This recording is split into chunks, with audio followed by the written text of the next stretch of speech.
बिस्मिल्लाहिर्रहमानिर्रहीम, अस्सलाम वालेकुम नाज़रीन, वेरी गुड मॉर्निंग पाकिस्तान। आप देख रहे हैं सच सवेरा। मैं हूं आपकी मेज़बान महविश चौधरी। हमेशा एक नए अंदाज और एक डिफरेंट मौजू के साथ आप लोगों की खिदमत में हाजिर हुए हैं, क्योंकि अब तो जानते हैं कि सच सवेरा की, मेरी टीम की, इवन सच टीवी के मैनेजमेंट की बात करें, हमारी हमेशा ये कोशिश रही है कि असर हाजिर से रिलेट करते हुए, हमारी ज़िंदगी से रिलेट करते हुए तमाम तर चीज़ों को हम सामने लाएं, उनको डिस्कस करने की हम कोशिश करें।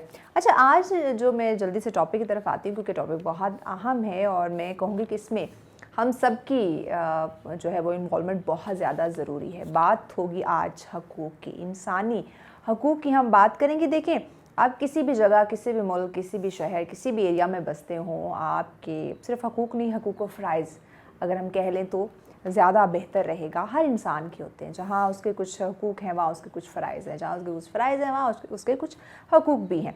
यहाँ हम क्या देखते हैं कि ठीक है, हमें हमारे राइट्स का, हमारे जो हकूक़ हैं उनका पता होना बहुत ज़्यादा ज़रूरी है, बट जब फ़र्ज़ की बात आती है, आपके फ़राइज़ की, आपकी कुछ ज़िम्मेदारियों की बात आती है, वहाँ हम लापरवाही कर देते हैं। वहाँ हम थोड़ा सा हिचकिचाना आई मीन लाइक अवॉइड करना शुरू कर देते हैं, नज़रअंदाज करना शुरू कर देते हैं, या कोशिश करते हैं कि हमें ये इस ज़िम्मेदारी की तरफ या इन फ़राइज़ को हमें अदा ना करना पड़े। यही सोच एक से दूसरे, दूसरे से तीसरे, यानी कि ये रोटेट करती रहती है। यही चीज़ कि हकूक़ के बारे में पता है, फ़राइज़ के बारे में, जो आपके फ़राइज़ हैं वो किसी और के हकूक़ हैं जनाब। तो ये जानना बड़ा ज़रूरी है कि हकूक़ व फ़राइज़ की बात करें, जहाँ एक बंदा ख़याल नहीं रखेगा, दूसरा नहीं रखेगा, तीसरा नहीं रखेगा, ये चीज़ें आपके घर में, आपके मोहल्ले में, आपकी सोसाइटी, मुआशरा, ऑफ़िस, आपके मुल्क, यानी आपके पूरी लाइफ में चीज़ें रोटेट कर जाएंगी, तो फिर वहाँ शुरू हो जाती है फिर हकूक़ की पामालियाँ।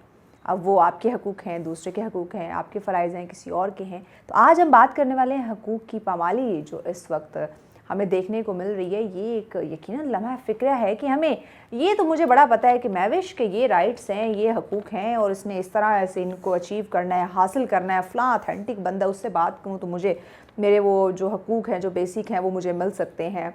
लेकिन अब क्या महविश को ये पता है कि हकूक़ का तो पता है, लेकिन मेरे फ़राइज़ भी कुछ हैं, उनको भी मैंने सर अंजाम देना है। सो यहाँ पे प्रॉब्लम आ रही है, या इसके अलावा कुछ और वजह है, वो उस पर आज हम रोशनी डालेंगे, ताकि ये जो लम्हा फ़िक्र की हम बात करें, इससे हम निकल सकें, अपने आप को ज़रा आसान वे की तरफ लेकर है, ना कि दिन ब दिन अपने आप के लिए हमने इतनी ज़्यादा हर्डल्स क्रिएट कर लिए कि अपनी ही टेंशनों में हम उलझते जा रहे हैं। तो ये छोटी छोटी चीज़ें मैं तो इनको छोटा छोटा कहूँगी, क्योंकि हम इनको खुद बढ़ावा दे देते हैं, बना देते हैं। सो इसी पे बात करेंगे, हकूक़ की पामाली। उसके लिए हमारे साथ आज मौजूद हैं जी रियाज़ हुसैन भुट्टो साहब। अस्सलाम वालेकुम रियाज़ साहब। जी कैसे हैं? बहुत शुक्रिया। बिल्कुल बहुत शुक्रिया सर, आज आपने हमें वक्त दिया। हकूक़ की पामाली, इंसानी हकूक़ की पामाली की हम बात कर रहे हैं। कैसे देख रहे हैं? आपका तो आए दिन लोगों के साथ उठना बैठना और उन्हीं के हकूक़ व फ़राइज़ उन्हें उन तक पहुंचाना, यही आपका काम है। कैसे देख रहे हैं? जी बिल्कुल, आपने दुरुस्त फरमाया कि यहाँ पे पाकिस्तान में इंसानी हकूक़ की जो वायलेशन हो रही है वो दिन ब दिन गंभीर होती जा रही है। तो हमारा जो कॉन्स्टिट्यूशन ऑफ पाकिस्तान है वो हमें right to freedom of expression, freedom of speech, freedom of liberty, freedom of movement, freedom of religion, ये हमारे कॉन्स्टिट्यूशन में और इवन UN डिक्लेरेशन जो है उनके मुताबिक तो ये हमें हकूक़ इंसान, हर इंसान के लिए, मर्द के लिए, औरत के लिए बराबरी के हकूक़ दिए गए हैं। और हमारे मज़हब में भी और तमाम मज़ाहब में भी यही बराबरी के हकूक़ पे लिखा गया है। तो ये पाकिस्तान की सूरत हाल जो इस वक्त है, रिसेंटली अभी जो वोमेन मार्च हुई, औरत मार्च जो पाकिस्तान के मुख्तलिफ़ सिटीज़ में हुई है, इवन पाकिस्तान की कैपिटल सिटी इस्लामाबाद में जो उनकी भी वायलेशन हुई है बहुत सारी। तो ये बहुत क्रिटिकल सिचुएशन है। इसके जो वजूहात हैं, पाकिस्तान में जो इंसानी हकूक़ की जो वायलेशंस हो रही है, इनकी वजूहात ये है कि हमारे पास अवेयरनेस नहीं है। जो भी हमारे जो राइट्स कॉन्स्टिट्यूशन जो असेंबली, नेशनल असेंबली में जो कानून साज असेंबलीज़ हैं वो बनाते हैं, तो उन पे डिस्कशंस नहीं होते हैं, लोगों को अवेयर नहीं किया जाता है। जैसा बात सिर्फ वही करते हैं, हम हमारे इदारों की बात करें जिनकी ये जिम्मेदारी है कि लोगों को अवेयर करें, वहाँ भी कुछ ऐसी चीज़ें होती हैं, सॉरी टू से, ये भी एक तल्ख हकीकत है कि जहाँ हमारा फ़ायदा यानी कि हमारे वो राइट्स आ रहे होंगे ना, वो चीज़ें हम हाईलाइट कर देंगे। अब जहाँ हमने अपने फ़राइज़ को सरअंजाम दे रहे हैं ना, वहाँ थोड़ा सा फिर डिस्टर्बेंस वहाँ हमें देखने को मिलती है। ये बिल्कुल आपकी बात दुरुस्त है। यहाँ पे तो कानून जो सिर्फ कॉन्स्टिट्यूशन में लिखा गया है उसकी इम्प्लीमेंटेशन पे अमल नहीं है। तो जो भी पावरफुल ताकतवर होता है, जो भी जिनकी गवर्नमेंट होती है या जिनकी जो पार्लियामेंट में एक मेजॉरिटी है, तो वो अपने लिए अपने कवानीन बनाते हैं। अभी नेब को बने हुए 10 साल हुए हैं, तो वो अपने लिए हर जो भी गवर्नमेंट आती है 5 साल बाद, 3 साल बाद, अभी ये 4 साल बाद जो पहले गवर्नमेंट थी तो उसने नेब के कवानीन अपने बनाए। और पाकिस्तान में जो अभी गवर्नमेंट आ रही है ये अभी, तो मतलब ये एक सिलसिला जो है यही तो है जो सस्टेनेबिलिटी नहीं है। इसमें हम मतलब आम आदमी आता है अपनी मर्जी से, आम आदमी को कानून में रद्दोबदल शुरू कर देते हैं। बिल्कुल वो ना पहले वाली चीज रहती है, ना कुछ नया क्रिएट हो सकता है। बिल्कुल ऐसा इंसानी हकूक की पामालियां तो फिर यही हुकूमती सतह से शुरू हो जाती है। बिल्कुल ऐसा काम बंदा फिर उसमें क्या करेगा। बिल्कुल ऐसा ही है। तो ये ओवरऑल सिर्फ ये नहीं है कि हर प्रोविंस में अलग अलग डिस्क्रिमिनेशन है। जैसे आप बलूचिस्तान में जाएंगी या वुमेन राइट्स पे आप सिंध में या पंजाब में, तो वहाँ पे कानून और है, कॉन्स्टिट्यूशन कानून वही है बट इम्प्लीमेंटेशन अलग है। तो उसमें सिर्फ अवेयरनेस न एक आम आदमी को दी जाए, बट जो कानून जो लॉ इन्फोर्समेंट एजेंसीज है उनको भी अवेयर किया जाए। वो लोग भी अवेयर नहीं है कि भाई कॉन्स्टिट्यूशन मतलब हमें जो कानून जो हमारा है हम क्या इम्प्लीमेंट करना चाहिए, हम किस आदमी को कैसे देखें। तो वही आप वाली बात के जो पावरफुल है वही डोमिनेंट है इसी सोसाइटी में। तो ये मतलब एक डिस्क्रिमिनेशन है। तो इसके लिए हमें जो लॉ इन्फोर्समेंट एजेंसीज हैं उनको भी हमें अवेयर भी करना चाहिए। उन पे एक मॉनिटरिंग कोई सिस्टम भी नहीं है। हर अभी इस्लामाबाद में जो भी थाना कल्चर है, तो हर थाने में जो भी जो एक SHO लगा हुआ है तो वो अपने कानून बताता है, वो अपने कवानीन बताते हैं। देखिए हम बहुत ज़्यादा बहुत बड़े बड़े हकूक़ की बात नहीं, छोटे बेसिक बुनियादी जिसमें उसका रहन सहन, उसकी एजुकेशन है, उसकी सेहत है, हम ये बुनियादी इंसाफ की बात करें, जो हमारे इदारे हैं जो कवानीन के उनकी बात करें, उसे तो वो बेसिक राइट्स ही उसको मुहैया नहीं है। जिसके पास पावर है, जो अशराफिया है, जो एलीट है, वो सब कुछ है। जो गरीब तबका है, जो मिडिल है, उसके लिए कुछ भी नहीं, वो बस इसी तरह जलील होता है सोसाइटी में। बिल्कुल ऐसा ही है। जैसे अभी पाकिस्तान में लास्ट कुछ महीने पहले फ्लड्स आई थी, एक अनएक्सपेक्टेड फ्लड्स पाकिस्तान में आई, तो उन लोग वो अभी तक लोग वो अफेक्टीज हैं।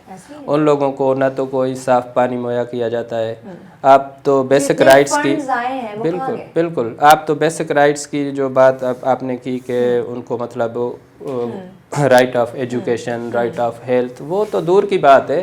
तो उनको बेसिक एक पानी भी स्टेट मुहैया नहीं कर रही है, प्रोवाइड नहीं कर रही है। उसके अलावा जो फंड्स है, फंड्स की एलोकेशन कैसे होती है, उनकी क्या डिस्क्रिमिनेशन होती है, ये तो मैं मतलब 2 मिनिस्टर्स के साथ गवर्नमेंट में रहा हूँ। तो जब मेरा ताल्लुक़ पहले मतलब इस ह्यूमन राइट्स डिपार्टमेंट से, सोशल एक्टिविटीज़ या डेवलपमेंट फील्ड से रहा है, तो जब मैं गवर्नमेंट का जब मैं हिस्सा बना, पार्ट बना, तो मैं तो समझता था कि मैं किताब लिखूंगा, मैंने पाकिस्तान डूबते हुए देखा। अच्छा। तो एक ऐसा कल्चर है जो मतलब एलीट क्लास वाली जो आपने बात की, वो हमारे इस सिस्टम पे हैवी है।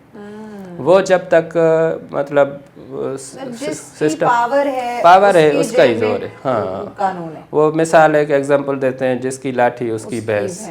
तो वही बात है। तो इसके लिए हमें ये करना चाहिए कि हमारे जो भी कवानीन बनते हैं या बने हुए हैं, हम उस पर अवेयरनेस क्रिएट करें। जिस तरीके से कुछ NGOs भी काम कर रही हैं, जैसे ये एक छोटा सा शहर है इस्लामाबाद, कैपिटल सिटी है पाकिस्तान का, इसको तो एटलीस्ट रोल मॉडल बनाना चाहिए था। इस्लामाबाद में आप हर सिग्नल पे आप देखेंगी कि बच्चे हैं वो जो है मतलब बेगर डेली मैं पिछले दिनों इसी अपने इस्लामाबाद के रावलपिंडी के एक ब्रिज को क्रॉस कर रहे थे, वहाँ थोड़ा रश था।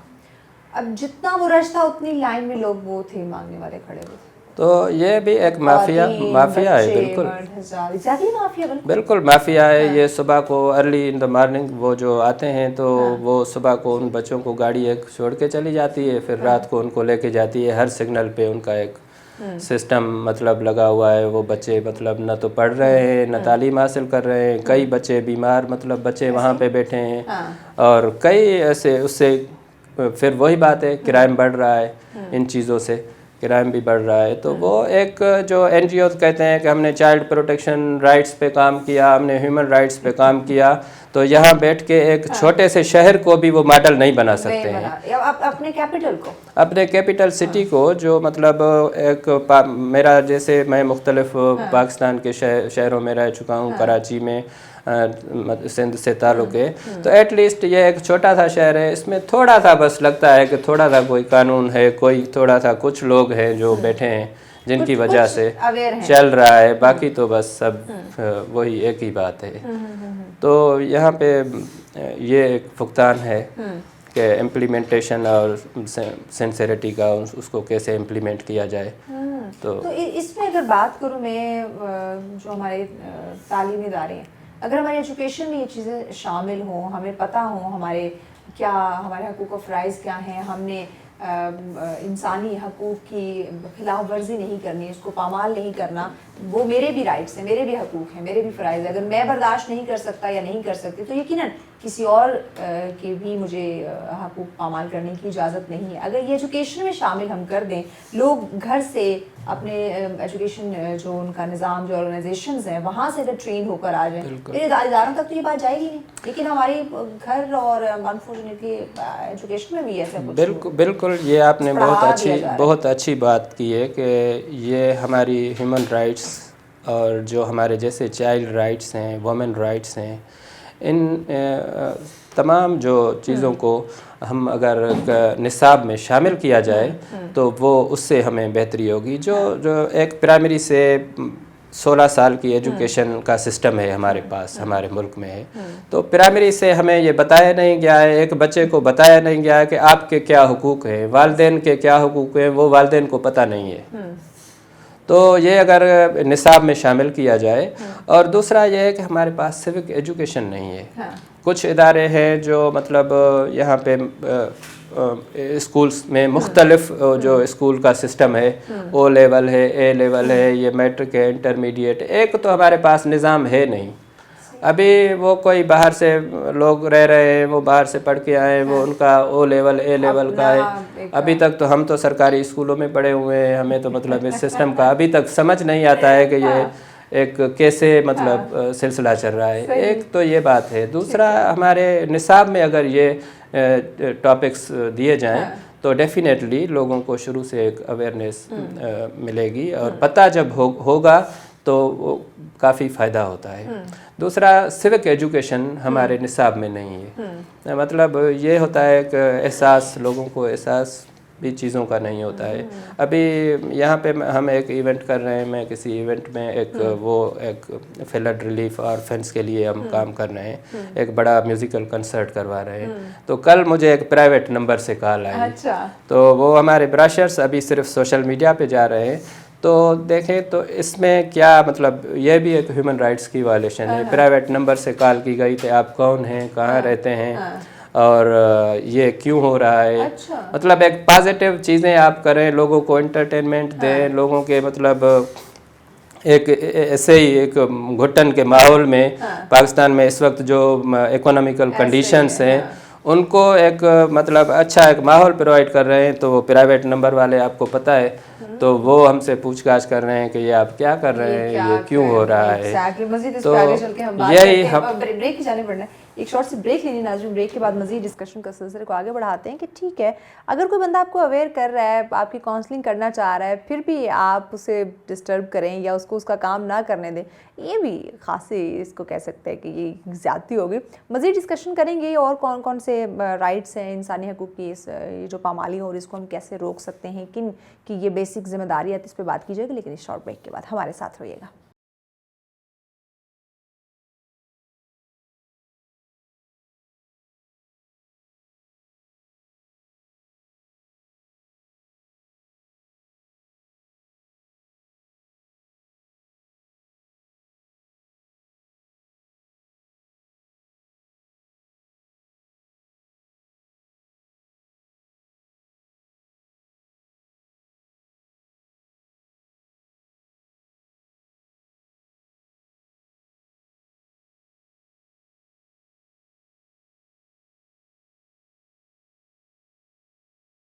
वेलकम बैक नाज़रीन। सच में कहेंगे आपको खुशामदीद। बात हो रही है इंसानी हकूक़ की।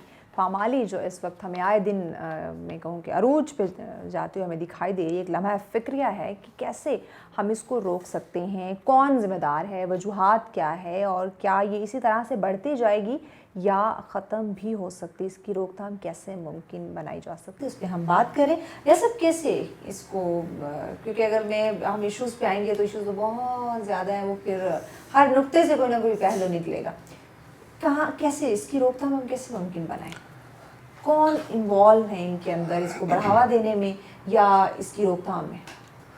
देखें, ये एक आजकल की जो सिचुएशन है ह्यूमन राइट्स वायलेशन की, तो इसमें जो कैसे रोकी जाए आप कहती हैं। आप अगर स्टेट के पास जाएंगे, रियासती इदारों में जाएंगे, तो वो आपको कहेंगे कि हमारे इदारे हैं, काम कर रहे हैं, ये है वो है।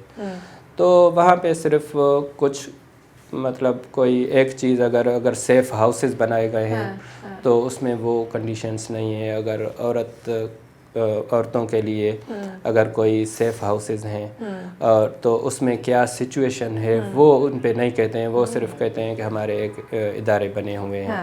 तो एक तो उन लोगों को भी अवेयरनेस ट्रेनिंग खुद पता नहीं है हमारे ह्यूमन राइट्स के हवाले से। और देखें आप, कोई भी अगर किसी के साथ कोई वायलेशन होती है आम आदमी के साथ, जी, सिफारिश, मैरिट का कत्लेआम हो जाए, वहाँ क्या तवक्को कर सकते हैं? उसी बात पे आते हैं। जैसा देखें ना, अभी किसी के साथ वायलेशन होती है तो वो फर्स्ट स्टेप हमारा मतलब इंसान मर्द हो औरत हो वो क्या करे, तो फर्स्ट स्टेप होता है कि फर्स्ट इन्वेस्टिगेशन रिपोर्ट FIR दर्ज कराने। तो हम जब कोई हमारे साथ वायलेशन होती है तो हम वहाँ पे FIR दाखिल करवाने जाते हैं। तो वो थानेदार बड़ी कॉम्प्लिकेशंस बताते हैं, कवानीन बताते हैं। किसी आम आदमी की बग़ैर सोर्स के, वही बात आ गई, पावर के बग़ैर उसकी FIR भी नहीं होती है। अच्छा, फिर इतना उसको इरिटेट कर दिया जाता है ना, ऐसा लगता है कि वो मुजरिम वही है। इसी वजह से वो फिर ये जो हमारे मुहाफ़िज़ जो ऐसे इदारे हैं जो हमारे हकूक़ की पामालियों से हमें बचा सकते हैं, हमारे जो राइट्स हमें दिलवा सकते हैं, लोग जाते नहीं, कहते वहाँ जाने से बेहतर है बस जो हो गया यहीं तक। ऐसे ही है। तो अगर वो जो फर्स्ट इन्वेस्टिगेशन रिपोर्ट है FIR जिसको हम बोलते हैं, तो वो भी अगर आम आदमी नहीं करवाता है तो उसमें बड़ी कॉम्प्लिकेशंस बताई जाती हैं कि ये इश्यूज़ हैं, आप ये लेकर आए वो। तो काफ़ी ऐसे केसेस है ह्यूमन राइट्स वायलेशन के, जैसे आप रिपोर्ट्स पढ़ती हैं या रिपोर्ट्स आपके चैनल्स पे मीडिया पे अपडेट की जाती हैं, NGOs अपनी प्रोग्रेस में करते हैं। काफ़ी ऐसे मतलब वायलेशंस हैं जो शो भी नहीं होती हैं। वो ऐसे होता है कि अगर मैं कल FIR करवाने जाऊंगा, मुझे और मतलब तजलील की जाएगी, मेरे साथ और मसाइल हो सकते हैं। तो यही है कि आपने जो बात कही कि डोमिनेंस।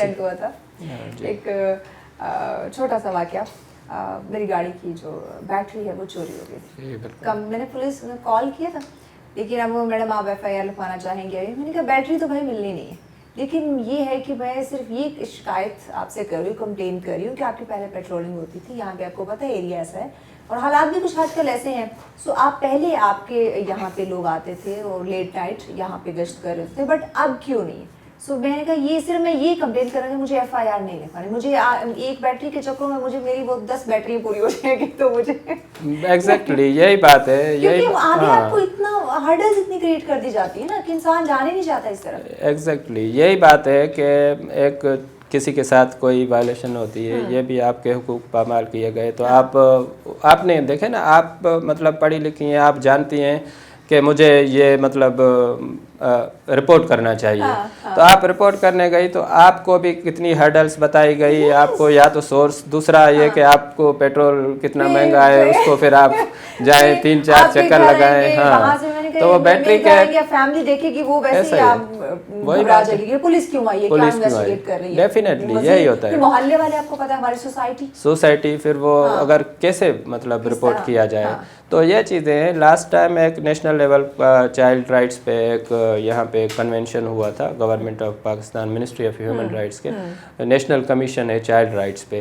तो वहाँ पे वो बड़ी बड़ी स्पीचेस कर रहे थे, तो मैंने वहाँ पे एक सवाल किया, तो पूरी नेशनल कमीशन ने सिर्फ एक एग्जांपल दिया कि मतलब बच्चे का दिया, वो भी सिर्फ इस्लामाबाद का। तो मैंने उनसे सवाल किया कि क्या ये नेशनल कमीशन पर चाइल्ड राइट्स जो बनी हुई है, क्या ये सिर्फ इस्लामाबाद के लिए है? हालांकि उसमें जो पार्टिसिपेंट्स थे, वो जो बाय एयर आए हुए थे, वो मेरियट होटल बड़े होटल्स में ठहरे हुए थे, वो सब मतलब नेशनल लेवल के आए हुए थे। तो वो सिर्फ उनके पास कोई एक ऐसे एग्जाम्पल्स नहीं थे, कोई उनके स्टेप्स नहीं थे। तो बात ये है कि जो हमारे इदारे हैं वो एक्टिव नहीं है, वो काम नहीं कर रहे हैं। स्पीचेस की हद तक, स्पीचेस या पेपर वर्क की हद तक करनी है, एक इवेंट है वहाँ पे पूरी दुनिया ऐसा ने ही सुन ली, बस वहाँ तक वो महदूद है। अपनी दिखा देंगे कि ये जिम्मेदारी, हम ये काम कर रहे हैं, ये हमारे अदारे की जिम्मेदारी है, वो भी निभा रहे हैं, लेकिन बाद में जब प्रैक्टिकल की बात आती है तो जीरो।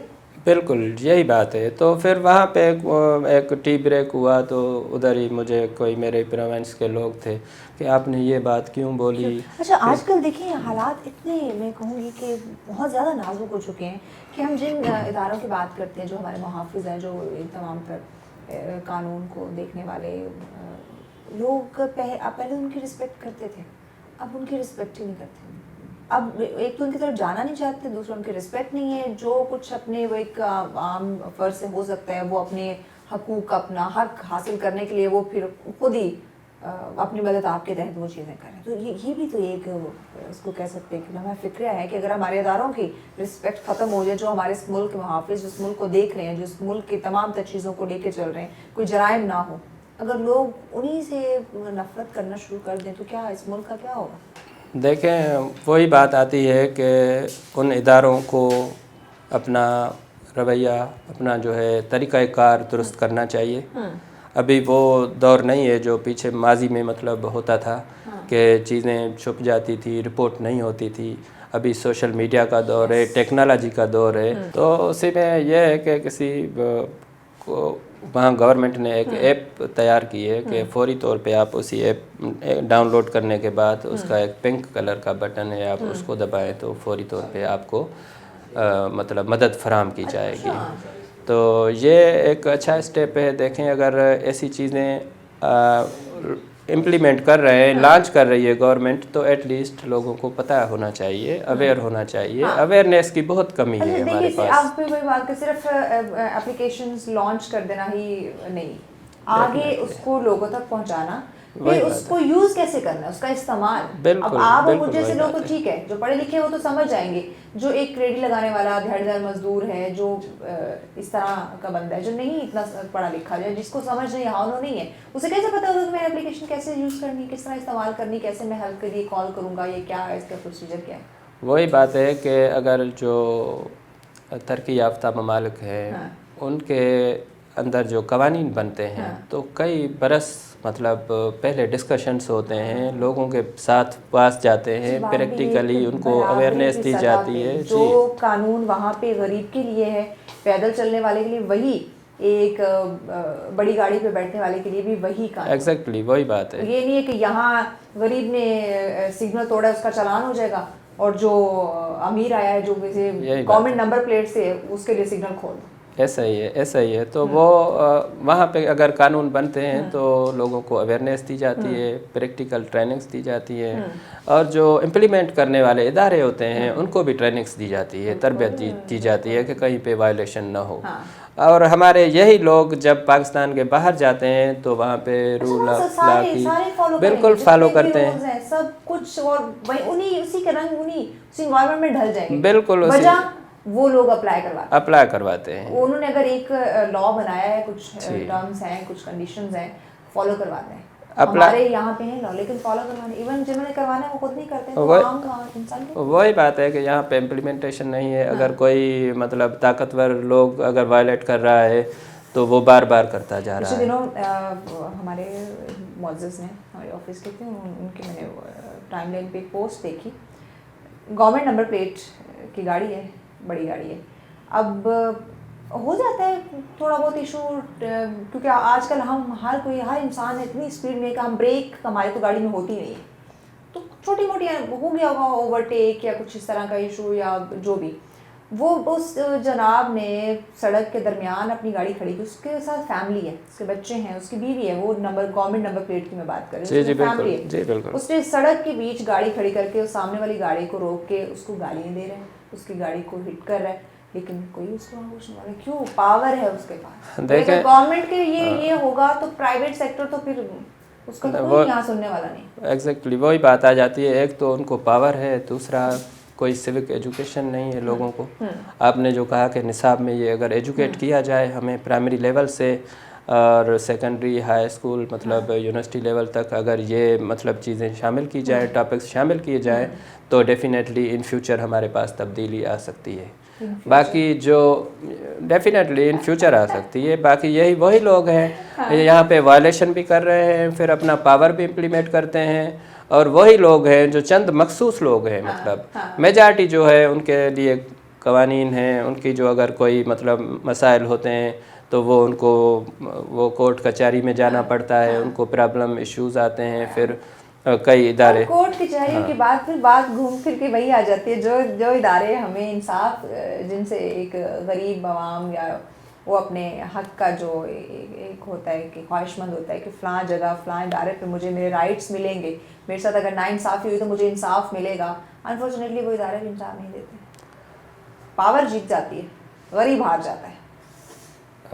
बिल्कुल वही बातें तो वही रिपीट होती हैं कि कुछ बहुत हकीकतें हैं जो तल्ख हैं, ऐसा ही है। हम उनसे हमको नज़रअंदाज नहीं कर सकते जब तक हाईलाइट नहीं करेंगे, इवन जब तक हम उन पे काम नहीं करेंगे, उन्हें ख़त्म करने की कोशिश नहीं करेंगे। ये तो दिमक की तरह हमारे इस मुल्क को, इस मुल्क की आवाम को, इंसानी हकूक़ को देखें। ये मुल्क की आवाम क्या हमारी लीडरशिप का हाल देख रही है कि कोर्ट्स में जो आजकल चल रहा है कि एक कोई लाडला है वो अपनी कोर्ट को वायलेट भी कर रहा है, बातें भी कर रहा है। जब उसको कोर्ट बुलाती है तो जो हमें सबक सिखाता है, मतलब एक जब उनकी हेयरिंग होती है उसके बाद वो लेक्चर देता है, अभी वो कहता है कि मैं बड़ा लेक्चर देने वाला अच्छा हूँ।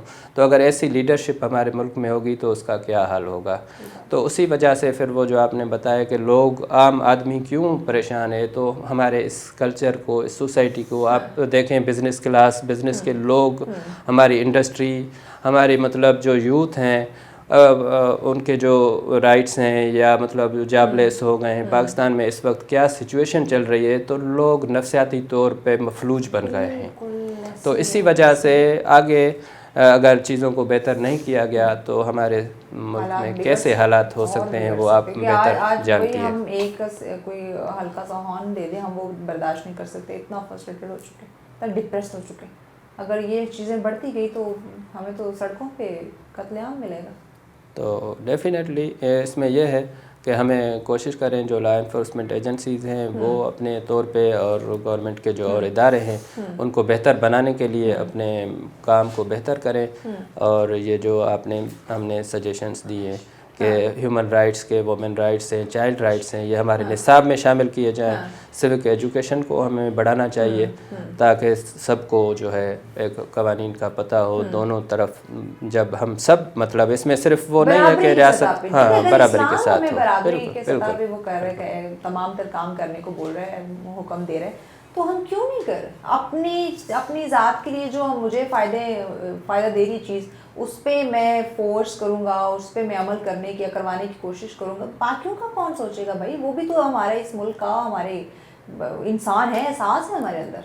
बिल्कुल ऐसा ही है। जब तक रूल ऑफ लॉ, कानून की हुक्मरानी नहीं होगी तो हम आगे बढ़ नहीं सकेंगे। पीछे यार जीरो, वो जो 75 सालों से जो हाल था वो भी कायम नहीं रख सके, और डाउन डाउन डाउन, और बिल्कुल ऐसा ही। जो कायदे आज़म ने आपको मुल्क दिया था उसी तरह रख लेते।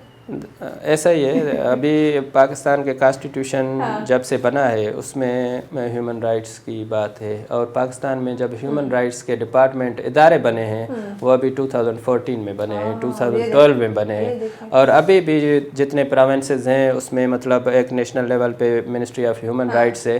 पिछले दिनों मैं मिनिस्टर ह्यूमन राइट्स पीरज़ादा साहब से बैठा था, तो उसके पास एक बंदा आया, उसका विजिटिंग कार्ड कोई ऑफिस पर लेके आया, उस पर लिखा हुआ था फिलाम बंदा है। अच्छा। और प्रेसिडेंट है, ये इंटरनेशनल ह्यूमन राइट्स अच्छा। एक कमेटी है उसका अच्छा। प्रेसिडेंट है।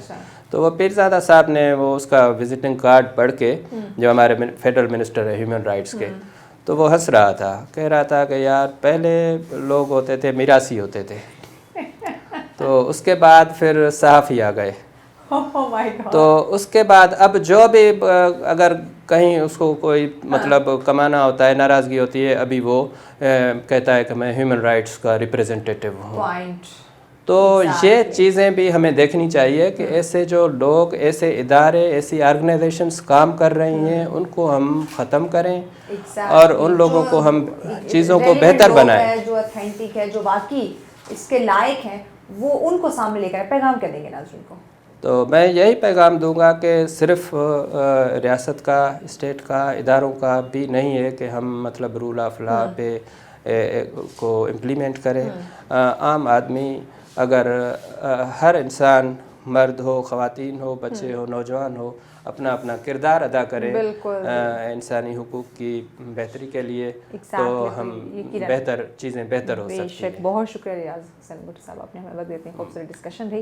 लेकिन नाज़रीन, जैसे मैंने स्टार्ट में भी कहा था कि देखिए, हम सब की जिम्मेदारी इसमें, अगर मैं कहूँ कि मेरे ये हकूक़ हैं, ये राइट्स हैं, मुझे ये चाहिए, तो वहाँ मुझे मेरे फ़राइज़ भी देखने होंगे। और इसी तरह ये चीज़, अगर हम सिर्फ अपने हकूक़ की बात करते रहेंगे, वो जो हकूक़ हैं वो किसी के फ़राइज़ हैं, जो किसी के फ़राइज़ हैं वो किसी और के हकूक़ हैं, तो ये चीज़ों को अगर जब दोनों को मिलजुल कर नहीं लेके चलेंगे, इसी तरह से मुआशरे में इंतशार जो है वो हमें देखने को मिलता रहेगा। और दिन ब दिन इस मुल्क की, इस खूबसूरत मुल्क के पाकिस्तान का जो इन्वायरमेंट है वो हमें इसी तरह जो है वो दिन ब दिन ख़राब होता हुआ, बिगड़ता हुआ जो है वो दिखाई देगा, जिसमें एहसास, बर्दाश्त सब कुछ ख़त्म हो जाएगा। वही बात, जिसकी लाठी उसकी भैंस होगी। तो हम ऐसा बिल्कुल नहीं चाहेंगे। इस्लाम हमें बराबरी की सतह पे और इंसान एक दूसरे का एहसास और प्यार मोहब्बत के साथ चलने की जो है वो तलकीन करता है, हकूक़ व फ़राइज़ को बर वक्त अदा करने की तलकीन करता है। देखिए, हकूक़ अल्लाह तो अल्लाह हमें माफ़ कर देगा, बेशक वो बहुत रहम करने वाला है, लेकिन हकूक़ुल इबाद की जब बात आती है, वही इंसानी हकूक़, वो मुआफ़ नहीं होंगे जब तक वो बंदा आपको माफ़ नहीं करेगा। सो यकीनन इस पॉइंट पे हमें सोचना है कि हकूक़ अल्लाह के साथ वो तो हम बड़े बढ़ चढ़ कर हम अदा कर रहे होते हैं, लेकिन वहीं देखिए क्या हकूक़ुल इबाद अदा कर रहे हैं, अल्लाह पाक कितना आपसे खुश है, आपके अल्लाह के बंदों के साथ आप कैसे बिहेव कर रहे हैं, ये सोचना सबसे ज़्यादा ज़रूरी। एक ब्रेक की जाने पड़ना है। ब्रेक के बाद कुछ और अहम सेगमेंट हमारे हैं जो कि बहुत इंटरेस्टिंग है, वो भी आप लोगों से रिलेटेड है, यकीनन आप लोग एंजॉय करेंगे, लेकिन शॉर्ट ब्रेक के बाद हमारे साथ रहिए।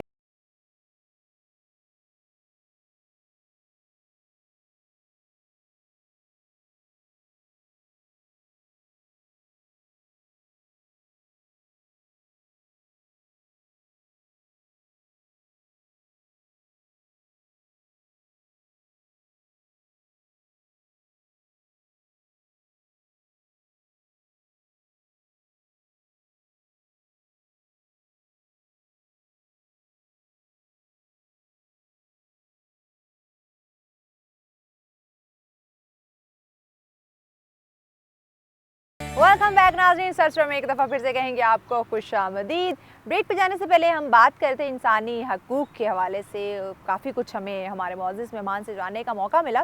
ब्रेक के बाद कहा था कुछ और इंटरेस्टिंग सेगमेंट होंगे जिस पे हम करने वाले बात, तो यकीनन जनाब आपका इंतज़ार हुआ ख़त।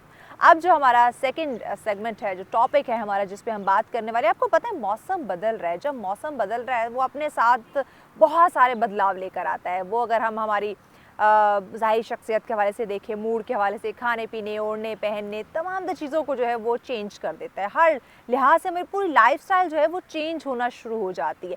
तो जब ये बदलाव आता है तो उस बदलाव के साथ फिर हमें अपने आप को मैनेज करना है, अपना ख्याल रखना है, अपनी रूटीन उस तरह से सेट करनी है, उस तरह से तमाम चीज़ों को हमने मैनेज करना है जनाब। सो मैनेज जब हम नहीं करेंगे, चाहे हम काम की बात करें या अपनी सेहत की बात करें, अपनी खूबसूरती की बात करें, जब मैनेजमेंट नहीं होती तो क्या होता है, यकीनन बिगाड़ होता है, प्रॉब्लम्स आती हैं, इश्यूज़ आते हैं।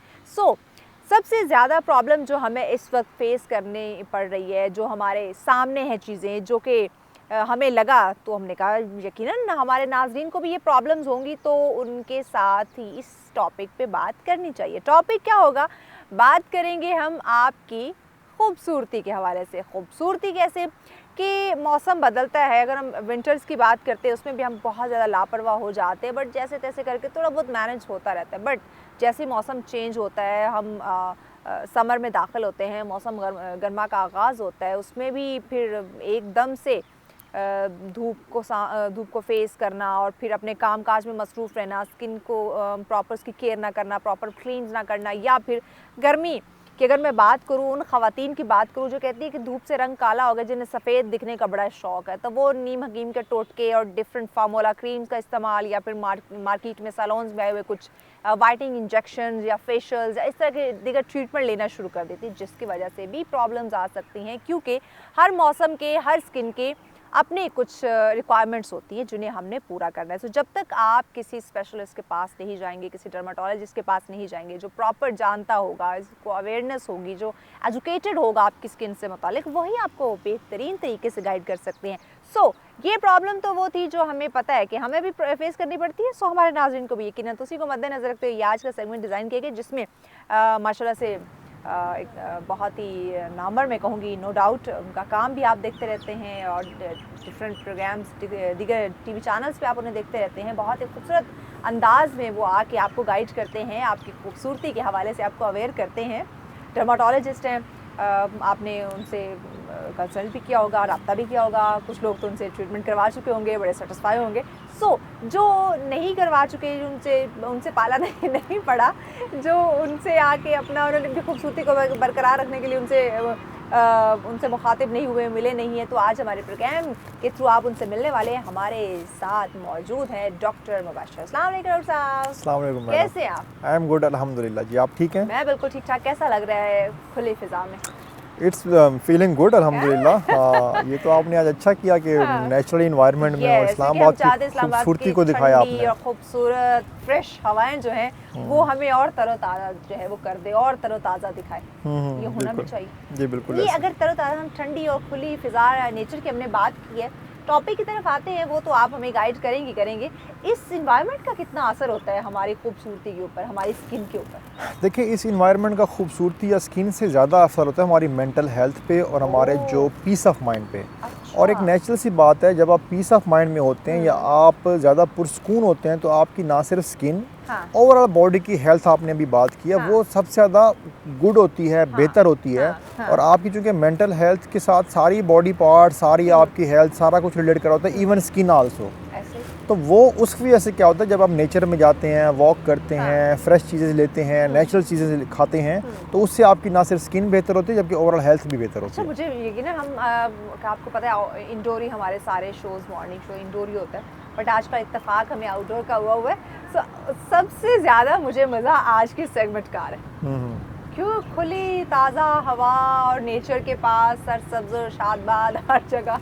और इंटरेस्टिंग बात यह कि मेरा ये पहला एक्सपीरियंस है आउटडोर इस तरह से शो करने का। सच को सलाम करें। हाँ जी, बिल्कुल ऐसा ही है, सच को सलाम भी करना चाहिए। और सच आपका जो चैनल है वो नई नई चीज़ें एक्सप्लोर करके, नए नए एक्सपेरिमेंट्स, नई नई चीज़ें और इंटरटेनमेंट की एक्टिविटीज़ लेके आता है। That's very amazing. और मैं चाहते हैं कुदरत के साथ रहते हुए हम लोगों की खूबसूरती को इन्हांस करने के टोटके बता सकें। जी बिल्कुल ऐसा ही है, बिल्कुल ऐसा। मुझे ये बताएं, कितना अर्सा हो गया आपको ये लोगों की खिदमत करते हुए, उन्हें खूबसूरत बनाते हुए, उनका ट्रीटमेंट करते हुए? I am in dermatology, it's been almost I can say 8-9 years। हाँ, I am in dermatology since 2015। हाँ, मुझे शौक है, मतलब आई कैन से कि आई एंजॉय माय प्रोफेशन। और होता है ना इंसान का, मतलब आप मेडिकल के, डॉक्टरी के देखें, डिफरेंट शोबे हैं, डिफरेंट फील्ड्स हैं, तो आपने डर्माटोलॉजिस्ट ही सेलेक्ट किया? मैंने डर्माटोलॉजी इसलिए सेलेक्ट किया कि मुझे इसका शौक है। और मैं आपको बताऊं कि ये हमारा जो प्रोफेशन है, this is blessing of Allah, I can से कि जी कि अल्लाह की मेहरबानी है जब आपका एम्बिशन, शौक जो होता है ना, आपका वो प्रोफेशन बन जाए। तो इसका सबसे इम्पोर्टेंट चीज़ ये होती है कि जो मेरा अपना एक्सपीरियंस शेयर कर रहा हूँ कि वो आप उसमें थकते नहीं हैं। ये बात है। एट टाइम ऐसा होता है कि क्लिनिक पे इतना रश हो जाता है कि जी हमें 6 hours, 4 hours, 8 hours कंटिन्यूसली काम करना पड़ता है। Even then in the end I can't feel कि जी मैं बहुत ज़्यादा थक गया हूँ, टायर्ड हो गया हूँ, कुछ इस तरह से हो गया। और दूसरी बात जो इम्पोर्टेंट है वो मेरे फील्ड से रिलेटेड, क्योंकि मैं एस्थेटिक डर्माटोलॉजी में प्रैक्टिस करता हूँ, वो ये है कि जब हम प्रोसीजर्स करते हैं और होता क्या है जी, डिफरेंट इश्यूज आते हैं, किसी के फेस के ऊपर मिलाजमा होता है, पिगमेंटेशन होती है, और जब वो ठीक हो जाते हैं वो इतने खुश होते हैं कि हम खुद खुश हो जाते हैं। क्या बात है। अच्छा देखिए ना, एक फेस ही तो है जिसकी जो हमें कॉन्फिडेंस देता है। जी बिल्कुल ऐसा अगर ये हमारा मेकअप अच्छा ना हो या फेस पे हमारे दाग धब्बे, पिंपल्स वगैरह कुछ इस तरह के स्कार्स वगैरह हो, तो हम खुद कॉन्फिडेंट नहीं होंगे। बिल्कुल कि ऐसा अब ही है। अंदर ही अंदर खुद को कोसते रहेंगे और वही फेस डल, कॉन्फिडेंस भी नहीं, अपना काम भी प्रॉपर नहीं कर सकेंगे। तो जब आप उनकी इस प्रॉब्लम को हल करते हैं, यकीनन वो तो खुश होंगे। वो यकीनन खुश होते हैं। हाँ। और जिस तरह आपने कहा उसमें होता यूँ है कि अगर आपके फेस के ऊपर एक्नी है, पिंपल्स हैं या एक्नी स्कार्स बने हुए हैं हाँ। या स्किन डल है आपकी, मिलाजमा है, छाइयाँ हैं, कुछ भी ऐसा है ना, तो आपका कॉन्फिडेंस लेवल ना सिर्फ लूज होता है, जबकि इसका साइको सोशल बड़ा सीरियस किस्म का इम्पैक्ट आता है। True. आपकी मेंटल हेल्थ सफ़र करती है, ओए आपका होए होए। कॉन्फिडेंस लूज होता है। उसका ऐसे क्या ही है। नुकसान होता है? हाँ। वो ये होता है इवन के लोगों की जो प्रोफेशन है उसमें वो लोग पीछे रह जाते हैं, ये सेल्फ बात। एस्टीम कम होता है। ये बात, मैं आपको ग्रोथ रुक जाती है ना। ग्रोथ आपकी रुक हाँ। जाती है। और जो सबसे डेंजरस चीज़ इसमें देखी गई है वो हम्म। ये है कि इस चीज़ में लोगों के सुसाइडल केसेस भी रिपोर्ट हुए हैं। अच्छा। मतलब इस चेहरे की इन इश्यूज हाँ। की वजह से हाँ। लड़कियां, यंग लड़कियां स्पेशली, हाँ। रीज़न क्या होती है? उसकी वजह से उनके रिश्ते नहीं होते। Oh my God. प्रपोजल आते हैं, वो देखते हैं ये लड़की खूबसूरत नहीं है, जिस बेस पे क्या होता है कि जी कि उनके रिश्ते जब रिजेक्ट होना शुरू होते हैं तो उसके बाद वो सोसाइटी प्रेशर, हाँ, सोसाइटी प्रेशर इतना बढ़ जाता है हाँ। कि इवन के वो इतनी एक्सट्रीम तक चले जाते हैं। और मैं आपको बताऊं कि हमारे जो प्रोसीजर्स हैं या हाँ। हमारा जो स्किन के इश्यूज होते हैं हाँ। उनके बड़े सिंपल से वो प्रोसीजर्स हैं और उनकी वजह से साथ वो ठीक हो जाते हैं। तो मैं तो रिकमेंड करूंगा कि आप हमारे से प्रोसीजर्स कराएं या अपना ट्रीटमेंट लें, तो स्किन के इश्यूज को जरूरी है। इतने नहीं है। देखिए, हाँ। हम अगर आवाम के लिए सादा जुमला यूज करें, वो अक्सर हम सुनते भी ना, जो दिखता है वो बिकता है। जी बिल्कुल ऐसा तो ही है। ये ज़्यादा आसानी से समझ सकेंगे। मुझे ये बताएं कि अगर मैं बच्चों की जो टीन एज यंगस्टर्स हैं उनकी बात करूं, उनकी फेस पे डिफरेंट इश्यूज क्यों आ रहे हैं? मौसम बदलने के साथ या एज का या हार्मोन का कोई इशू? इसमें ना 2-3 मेन फैक्टर्स हैं। हाँ। मैं आपको बताऊं, सबसे जी। इम्पोर्टेंट जो है वो तो एज है। जो अच्छा। एज में क्या होता है कि आफ्टर प्यूबर्टी ना आपकी हाँ। बॉडी में चेंजेस आती हैं, हार्मोन चेंज होना। हार्मोन चेंज होते हाँ। हैं। उसमें आपने देखा होगा कि जो खवातीन का बॉडी स्ट्रक्चर चेंज होना शुरू हो जाता है और मेल का चेंज होना शुरू हो जाता है। Yes. मेल का बॉडी पार्ट्स जो है सख्त और मसल स्ट्रॉन्ग और हाँ। बेयर्ड आना और जिस्म पे बाल बढ़ जाना, ये होना शुरू हो जाता है। ठीक है। इवन कि आप देखते हैं कि उनकी आवाज़ भी मोटी हो जाती है। हाँ, बिल्कुल ठीक भारी है? एक भारी होना शुरू हो हाँ। जाती है। उसके बाद खवातीन का क्या होता है? टोटली इसके अपोजिट होता है। अच्छा। कि खवातीन के बॉडी पार्ट्स आप देखें कि उनकी खूबसूरती में इजाफा होना शुरू हो जाता है। Exactly, ठीक है। हाँ। उनकी स्किन ज़्यादा सॉफ्ट हो जाती है, उनकी आवाज़ ज़्यादा पतली हो जाती है। ठीक है, ये सारी चीज़ें होती हैं। हाँ, अब उसके बाद क्या होता है कि इन हार्मोनल चेंजेस की वजह से उसके स्किन के ऊपर भी इम्पैक्ट आता है। फॉर एग्जांपल जब हम छायों की बात करते हैं, एट हाँ। टाइम ऐसा होता है कि हार्मोनल इम्बैलेंस की वजह से छायां बढ़ जाती हैं। अच्छा। एक्नी जो आती है, हाँ। एक्नी भी आफ्टर प्यूबर्टी स्टार्ट होती है। ठीक है, आफ्टर जब आप एडोलसेंस को टच करते हैं उसके बाद एक्नी आना शुरू हो जाती शुरू है। हो सकती है, इस तरह से बिल्कुल। अगर एक्ने की कॉम्प्लिकेशन होती हैं तो फिर आपकी पिगमेंटेशन एक्नी स्कार्स बढ़ जाते हैं, अच्छा। आपकी एक्ने की पिगमेंटेशन जब होती है, उनको आप छेड़खानी उनके साथ शुरू करते हैं। छेड़खानी करते हैं। तो जो बात मैं बताना चाह रहा था कि वो ये कि विद द पासिंग एज आपके ये सारे इश्यू आते ये हैं। issue है। दूसरा मेन फैक्टर ये है हाँ। कि आजकल की हमारी जनरेशन में सबसे ज़्यादा जो इस्तेमाल है ना जंक फूड का है। Fine. अब जंक फूड से होता क्या है, Fine, नेचुरल right. डाइट हाँ। का इस्तेमाल बहुत कम हो जाता है। हाँ। जंक फूड की वजह से आपकी जो है प्रोटीन इंटेक बढ़ हाँ। जाती है और हाँ। आपकी जो ग़िज़ाएँ होती हैं वो हाँ। सेहत के लिए अच्छी नहीं होती। तो उसका नुकसान ये होता है कि जी आपकी स्किन भी इफ़ेक्ट होती है, हाँ। आपकी हेल्थ भी इफ़ेक्ट होती है। हाँ। और सबसे ज़्यादा इफेक्ट स्किन होती है। उसकी रीज़न ये है कि चूंकि उसका इम्पैक्ट डायरेक्ट आ रहा होता है। मतलब ये होता है कि जी कि आप अगर कोई चीज़ खाई है या आप रेगुलर रूटीन में ले रहे हैं हाँ। तो स्किन पे जो चीज़ होनी है वो नज़र आना शुरू हो जाती जाहिर है। ही बात है। बाकी अगर other parts of body damage हो भी रहे हैं तो वो इस तरह से विजिबल नहीं होते, तो इस तरह से नज़र नहीं आते। अच्छा, हमारा जब टाइम था, जो हम जब टीनेज थे, अब तो हम यंगस्टर्स नहीं है। मैडम मैं तो ये बात मानने के लिए तैयार नहीं हूँ कि you are not among the teenage. आप तो मतलब वी में से कि आप you are among the 20s। हाँ। हाँ। तो जब हम स्कूल कॉलेज आया करते थे तो यकीन करें कि ये जंक फूड का कोई कॉन्सेप्ट नहीं था। हमें वो देसी फूड जो कहते हैं ना, वो हमें हमारे घर वाले देते थे। इवन देसी घी, वो चूरी बना के देना और इस तरह की हेल्दी चीज़ें थी। अब मैंने इत्तेफाक हुआ कुछ बच्चों के साथ, मैंने एक छोटा सा प्रोग्राम किया था कुछ अरसा पहले। तो मैंने उनसे पूछा, किसी भी बच्चे ने मुझे देसी खाने का नहीं बताया कि मुझे पराठा पसंद है या देसी घी मक्खन पसंद है या मैं ऐसी डाइट सुबह लेती हूँ या ले रही हूँ। नो, वही बर्गर, पिज़्ज़ा, पेस्ट्रीज, फ्राइज़ और ये चीज़ें। अच्छा, जो बातें आपने बताई हैं ना, देखें उस वक्त का इन्वायरमेंट इस तरह का था जबकि आप बात कर रही हैं। उस वक्त लोगों का इंटरेस्ट भी ऐसे होता था। जो हमारे घर में माएँ होती थी उनको भी पता था कि ये हेल्दी डाइट्स हैं, हमने बच्चों को ये देनी है। ठीक है, अब तो ट्रेंड इस तरह के टोटली चेंज हो चुके हुए हैं कि माओं का इंटरेस्ट भी खुद जंक फूड में होता है। वो कि भी पसंद हमें करती कोई हैं कि हम पिज्ज़ा पकाना ना लें, पड़े। हम लोग बर्गर लें, हमको ऐसी चीज़ लें, ठीक है। और साथ ये कि बच्चे बच्चे का तो taste आजकल develop वैसे ही हमारे किया। बर्गर बच्चे आ रहे हैं, जो हमारे मैं कह सकता क्योंकि हूँ ये हमने वो टेस्ट डेवलप कर दिया ना। अब एक बच्चा है वो जो दूध पी रहा है, उसे क्या पता कोल्ड ड्रिंक कैसी है। बिल्कुल ऐसा ही है। अब जब आप उसे रोटी खिलाएंगे तो उसे रोटी का टेस्ट पता होगा, आप जी। उसे बर्गर देंगे तो उसे बर्गर का टेस्ट पता होगा। जी बिल्कुल अब ऐसा ही जो है। टेस्ट उसकी जबान को पिक कर लेगा वो उसकी तरफ भागेगा। जी बिल्कुल ये ऐसा बच्चे को ही तो है। नहीं पता। वो टेस्ट डेवलप हो जाता है ना हाँ, उनका, ये इसलिए आजकल के हमारी बड़ों बच्चों की को, गलती है। आजकल के बच्चों को आप कहें कि सब्जी खाएं, मोस्टली मैंने लोगों को ये कहते हुए सुना है कि जी कि सब्जी जो है हमने कभी खाई नहीं है, सीरियसली हमें पसंद ही नहीं है, हमारे घर में कभी नहीं खाई। बिलीव मी, हाँ। नहीं एग्जैक्टली यही चीज़ है। और दूसरी बात यह है कि इंटरेस्टिंग चीज़ जो मैंने देखी है वो हाँ। ये है कि जो जंक फूड और जो इस तरह की डाइट्स हैं, this is regular part of their diet.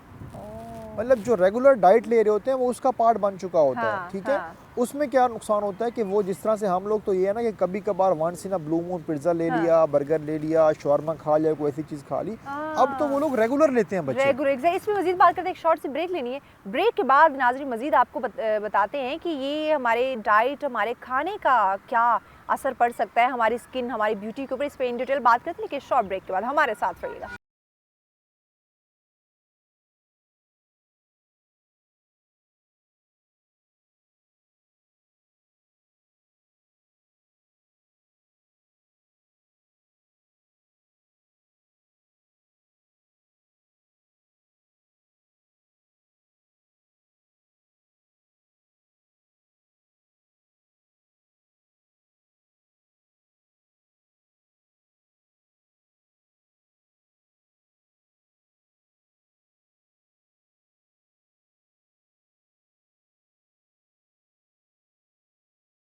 Welcome back नाज़रीन, सर में एक दफ़ा फिर से कहेंगे आपको खुशामदीद। बात हो रही है आपकी खूबसूरती की, और बदलते मौसम के साथ साथ आपने अपनी केयर कैसे करनी है, अपनी खूबसूरती को बरकरार कैसे रखना है। मौसम गर्मा की बात करें तो आमद है, तो यकीनन कुछ इश्यूज़ भी साथ लेकर आता है मौसम।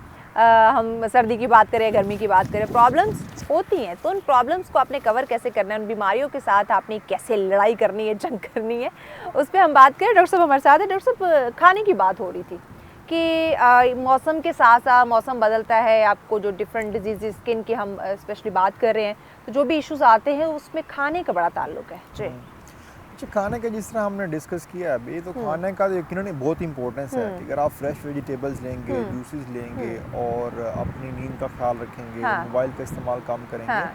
तो आपकी ओवरऑल स्किन बेहतर होती है। अच्छा, हम आजकल वो जैसे आपने बात की ना कि लोग पूछ रहे थे नहीं मैं सब्जियां खाते ही नहीं हूँ या खाती नहीं हूँ, ऐसा क्यों? उसकी रीज़न ये कि हमारे बच्चों का ब्रॉटअप ही इस तरह हुआ है कि वो नेचुरल डाइट से बहुत दूर चले गए हैं। हाँ, आप ये देखें ना कि जो हमारे बच्चे हैं, आजकल की जनरेशन है, वो आजकल स्कूल, कॉलेजेस, यूनिवर्सिटी के स्टूडेंट्स भी हैं, तो वो कहते हैं जी कि हमने बर्गर खाना है, हमने शॉर्मा खाना है, हमने जिंगर खाना है, हमने पिज्ज़ा खाना है, इस तरह की चीज़ें खाना वो पसंद करते हैं। कोल्ड ड्रिंक बहुत ज़्यादा पीते हैं, तो ये चीज़ें ओवरऑल हेल्थ को डैमेज करती हैं। Once in a blue moon it's good कि आप हफ्ते में एक दफ़ा खा लें, 15 दिन में एक दफ़ा खा लें, लेकिन अब ये रूटीन बन चुकी है। मेरे अपने क्लोज सर्कल में लोग हैं कि जो कहते हैं कि अगर हम डेली बेसिस पे कोई जंक फूड का ना लें, तो कहते हैं वी डोंट फील हैप्पी। अच्छा। तो जिस तरह से हमारे दौर में ये होता था कि जी कि किसी रेस्टोरेंट पे जाके आपने खाना खाना है या आपने एंजॉय करना है, फूड एंजॉय करनी है, उस चीज़ को अब वो घरों में या ऐसी जगहों पे जाके इस तरह के फूड लेके वो एंजॉय करते हैं। इंस्पायर्ड ऑफ दिस कि कोई नेचुरल डाइट लें, दूध का इस्तेमाल करें, वेजिटेबल्स लें, जूसेस लें, इस तरह की चीज़ों से अब वो दूर भागते हैं। एग्जैक्टली, यही एक वजह है कि स्किन उनकी डैमेज हो रही है। अच्छा, मौसम के साथ स्किन भी चेंज होती है, कुछ इश्यूज आ सकते हैं धूप की वजह से, या हम प्रॉपर क्लीन नहीं करते, साफ़ नहीं करते, इससे क्या क्या इश्यूज पैदा हो सकते हैं? अच्छा देखें, जो मौसम है वो स्किन के ऊपर डायरेक्ट इफेक्ट करता है। अच्छा। बाकी ये होता है कि हम सर्दियों में गर्म कपड़े इस्तेमाल कर लेते हैं, हम अपने विसराज को, जो हमारे इंटरनल बॉडी ऑर्गन्स हैं, उनको हम सेव कर लेते हैं।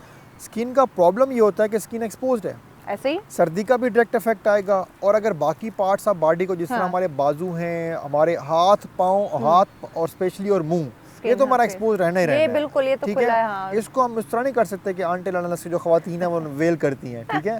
अब हम मर्द हैं, जेंट्स हैं, हम तो वेल नहीं कर सकते। बिल्कुल, बहुत कम में ख्याल रखते होंगे जो ग्लव्स वगैरह ऐसा ही है, बिल्कुल ऐसा ही है। हाँ। अब करना ये होता है कि आप अपने वेदर के अकॉर्डिंग आपने अपने स्किन केयर करनी होती है। मैं अब आप चूंकि हम गर्मियों में जा रहे हैं तो मैं आपको गर्मियों का बताऊंगा। हाँ बिल्कुल, क्योंकि गर्मियों में सन रेज से आपकी स्किन बहुत ज़्यादा डैमेज होती है।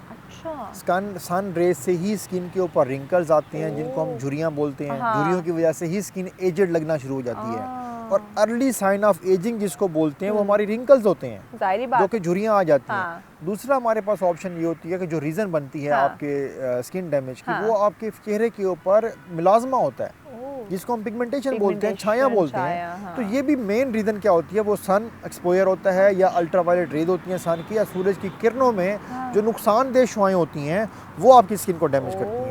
इसलिए जो हम रिकमेंड करते हैं बीइंग डर्माटोलॉजिस्ट, वो ये करते हैं कि आप कोशिश करें कि आप ड्यूरिंग विंटर ड्यूरिंग समर आप सन ब्लॉक का इस्तेमाल रेगुलर करें। जब भी आपने बाहर जाना हो, जब भी आपने धूप में निकलना हो, तो आप सन ब्लॉक का इस्तेमाल करें। और अगर आप धूप में 2 से 3 घंटे हैं, हाँ। तो 2 से 3 घंटों में आप 3 घंटे बाद आप कोशिश करें कि सन लेयर दोबारा चेंज कर लें। जो सन ब्लॉक की लेयर है वो किस मतलब तरह हम से, समझते हैं कि एक दफ़ा हमने लगा ली है, पूरा दिन हमारा गुजर जाएगा। बिल्कुल ऐसा ही है। जबकि हाँ। फैक्ट ये नहीं है, आपने एक दफ़ा लगा लिया है और आप धूप में हैं, तो एक सर्टन कैपेसिटी होती है सन ब्लॉक की कि वो आपकी जो अल्ट्रावायलेट रेज है उनको ब्लॉक कर सकता है। अच्छा। उसके बाद उसकी कैपेसिटी खत्म हो जाती है, तो इसलिए आप दोबारा सन ब्लॉक का इस्तेमाल करें। और दूसरा ये है कि आप जिस तरह मैंने बताया, कोशिश करें कि इस तरह की मैयर लें कि आपके फेस पे डायरेक्ट सन रेज ना पड़े। लाइक आपको अम्ब्रेला यूज कर लें, हाँ, थोड़ी कोई केयर हैट कर यूज लें कर आप लें, अपनी, हाँ। जो मेल हैं वो पी कैप यूज करते हैं, हाँ। वो यूज कर लें। हाँ। कुछ इस तरह की मैयर लें कि फेस के ऊपर डायरेक्ट सन रेज ना पड़े। ना हो, तो इसलिए जो exactly। रिकमेंडेड है वो ये है कि इस तरह की छोटी छोटी एहतियात करेंगे तो हाँ। आपकी जो स्किन है वो डैमेज होने से बच जाएगी।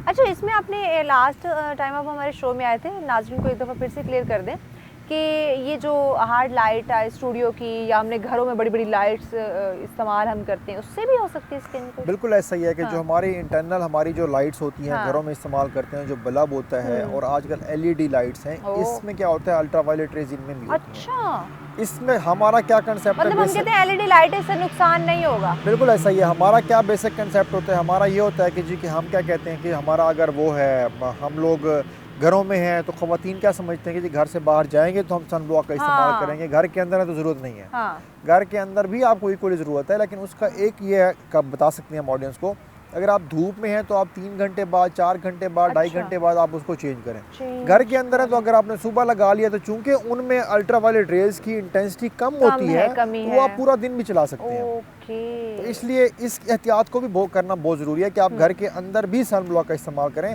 ताकि जो अल्ट्रावायलेट रेज से आपकी स्किन डैमेज होनी होती है वो उस डैमेज से बच जाए। अच्छा, इसमें मुझे ये बताएं डॉक्टर साहब, नाज़रीन को ज़रा अवेयर करें कि गर्मियों में जो हम घर में डिफरेंट टोटके करना शुरू कर देते हैं, ये जो ख़वातीन हमारी गूगल पे देख के, यूट्यूब पे देख के अपनी उन्होंने कुछ क्रिएशन कर रखी होती है जो स्किन पे अप्लाई करती हैं, उससे भी स्किन डैमेज हो सकती है या किस हद देखें, तक? जो सबसे ज़्यादा स्किन डैमेज होती है ना, वो इन्हीं चीज़ों से होती है। ये टोटकों से? टोटकों भाई से बाज आ होती है। जाओ। हाँ, बिल्कुल ऐसा ही इन टोटकों हाँ, से होती है। उसकी हाँ। रीज़न क्या बनती है? रीज़न ये होती है कि जी कि जो हमारे लोग यहाँ पे अवेलेबल हाँ, हैं, हाँ। जो कॉस्मेटिक्स की प्रैक्टिस इस तरह करते हैं कि वो मेडिकल डॉक्टर नहीं हैं, सैलून्स वाले सजेस्ट कर हाँ। देते हैं। कुछ ऐसे लोग हैं कि जिनका प्रॉपर एक्सपीरियंस भी नहीं है, नॉलेज भी नहीं है, पढ़ा हुआ भी नहीं है, तो वो ऐसे लोग ही? इस तरह की सजेशन या इस तरह के यूट्यूब पे कोई भी डाल देते हैं। उसके लिए मैं तो ये रिकमेंड करूँगा, अगर आपने अपनी स्किन पे कोई भी चीज़ अप्लाई करनी है तो पहले डॉक्टर से लाजमी कंसल्ट करें। ऐसा आप एक्सपेरिमेंट ना करें कि स्किन बजाय बेहतर होने के आपकी स्किन डैमेज हो जाए। देखिए, उससे तो फॉर बेटर है ना कि आप स्किन के ऊपर ऐसी चीज़ को इस्तेमाल ना करें जिससे आपकी skin in the long run damage हो जाए। नॉर्मली होता क्या है कि कोई ऐसा टोटका इस्तेमाल कर लिया है तो फॉर टाइम बीइंग या उस वक्त के लिए तो स्किन बेहतर हो जाती है, लेकिन इन द लॉन्ग रन जाके स्किन डैमेज हो जाती है। तो मैं तो यही रिकमेंड करूँगा कि ऐसी कोई चीज़ इस्तेमाल ना करें जिससे आपकी स्किन डैमेज हो। हाँ, अलबत्ता कुछ नेचुरल चीज़ें हैं, जैसे कुछ लोग दही इस्तेमाल करते हैं, वो इस तरह की चीज़ इस्तेमाल करते हैं, उसके बारे में मैं कुछ नहीं कह सकता जी आप इस्तेमाल ना करें या करें। उसकी रीज़न ये है कि हम तो चूँकि मेडिकल साइंस में पढ़ के आ रहे होते हैं, हमारे यहाँ इस तरह का कोई कंसेप्ट नहीं है कि मैं कहूँ जी आप मुल्तानी मिट्टी लगा लें। मुझसे यकीनन लोग पूछते हैं कि मुल्तानी मिट्टी का इस्तेमाल कैसे है। मैं खुद मुजफ्फरगढ़ से हूँ, मुल्तान बिल्कुल हमारा एडजेसेंट डिस्ट्रिक्ट है। अब मैं वहाँ पे नहीं बता सकता जी कि वहाँ पे किस जगह से मिट्टी मिलती है, आप वहाँ से जाके ले और फेस पे लगा ले तो वो बड़ी अच्छी होती है। अच्छा। तो देखें, मुल्तानी मिट्टी के बारे में आपका जो अपना एक्सपीरियंस है वो तो आप कर सकते हैं, बता सकते हैं। मैंने ना किसी को लिख के दिया, ना मैंने किसी को एक्सपेरिमेंट कराया। हम समर की बात करें ना, तो कहते हैं कि जो स्किन थोड़ा वो जल रही है या आपको ऐसे रेड फील हो रही है, हीट अप हो रही है, आप मुल्तानी मिट्टी लगा ले, ठीक हो जाएगा। देखें, स्किन टाइटनिंग के लिए यूज कर ले, वो ठीक हो जाएगा। हीट अप होती है ना, उसकी भी डिफरेंट रीजन होती है। ऐसा नहीं होता, इसको हम अक्सर ऐसा होता है कि स्किन समर में आप बाहर निकलते हैं स्किन आपकी डैमेज होना शुरू हो जाती है, रेड हो जाती है, पिंक हो जाती है, खारिश स्टार्ट हो जाती है। तो इस चीज़ को रोकने के लिए एलर्जी होते हैं, इसको हम लोग फोटो कॉन्टैक्ट डर्मेटाइटिस कहते हैं कि जब भी आप सनलाइट में एक्सपोज्ड होंगे तो आपकी स्किन में एलर्जी हो जाएगी और खारिश शुरू हो जाएगी और स्किन रेड भी हो सकती है, पिंक भी हो सकती है। तो इसलिए उसका अलग से ट्रीटमेंट है। तो इस तरह नहीं है कि जी कि हम कहें कि मुल्तानी मट्टी इस्तेमाल करें तो आप ठीक हो जाएंगे। तो इसलिए जो आपका प्रॉपर डॉक्टर रिकमेंड करता है आप वो ट्रीटमेंट लें ताकि आपकी स्किन बेहतर भी हो और डैमेज से ही बच जाए। अच्छा, इसके अलावा चूँकि गर्मियाँ, हम मौसम सरमा पे इसलिए बार बार मैं जोर दे रही हूँ क्योंकि मौसम चेंज हो चुका है, आमद है गर्मियों की। सो लोगों ने अब वही हमें गोरा चिट्टा होने का जो हमारे ऊपर एक भूत सवार है, हम अपने अल्लाह पाक ने जो कुदरती रंग दिया उस पर तो हम बिल्कुल खुश नहीं रहते, थोड़ा सोसाइटी प्रेशर भी आप इसको कह सकते हैं। तो इसकी वजह से ये जो वाइटनिंग इंजेक्शन एक ऑथेंटिक बंदा, एक जैसे आप लोग माशाल्लाह एक्सपीरियंस्ड है, आप पढ़ लिख के तमाम चीज़ों को एक डिग्री लेकर आप आए हैं तो आप बेहतर जानते हैं कौन सी चीज़ किस पे हमने कितनी क्वान्टिटी में यूज़ करनी है, नहीं करनी।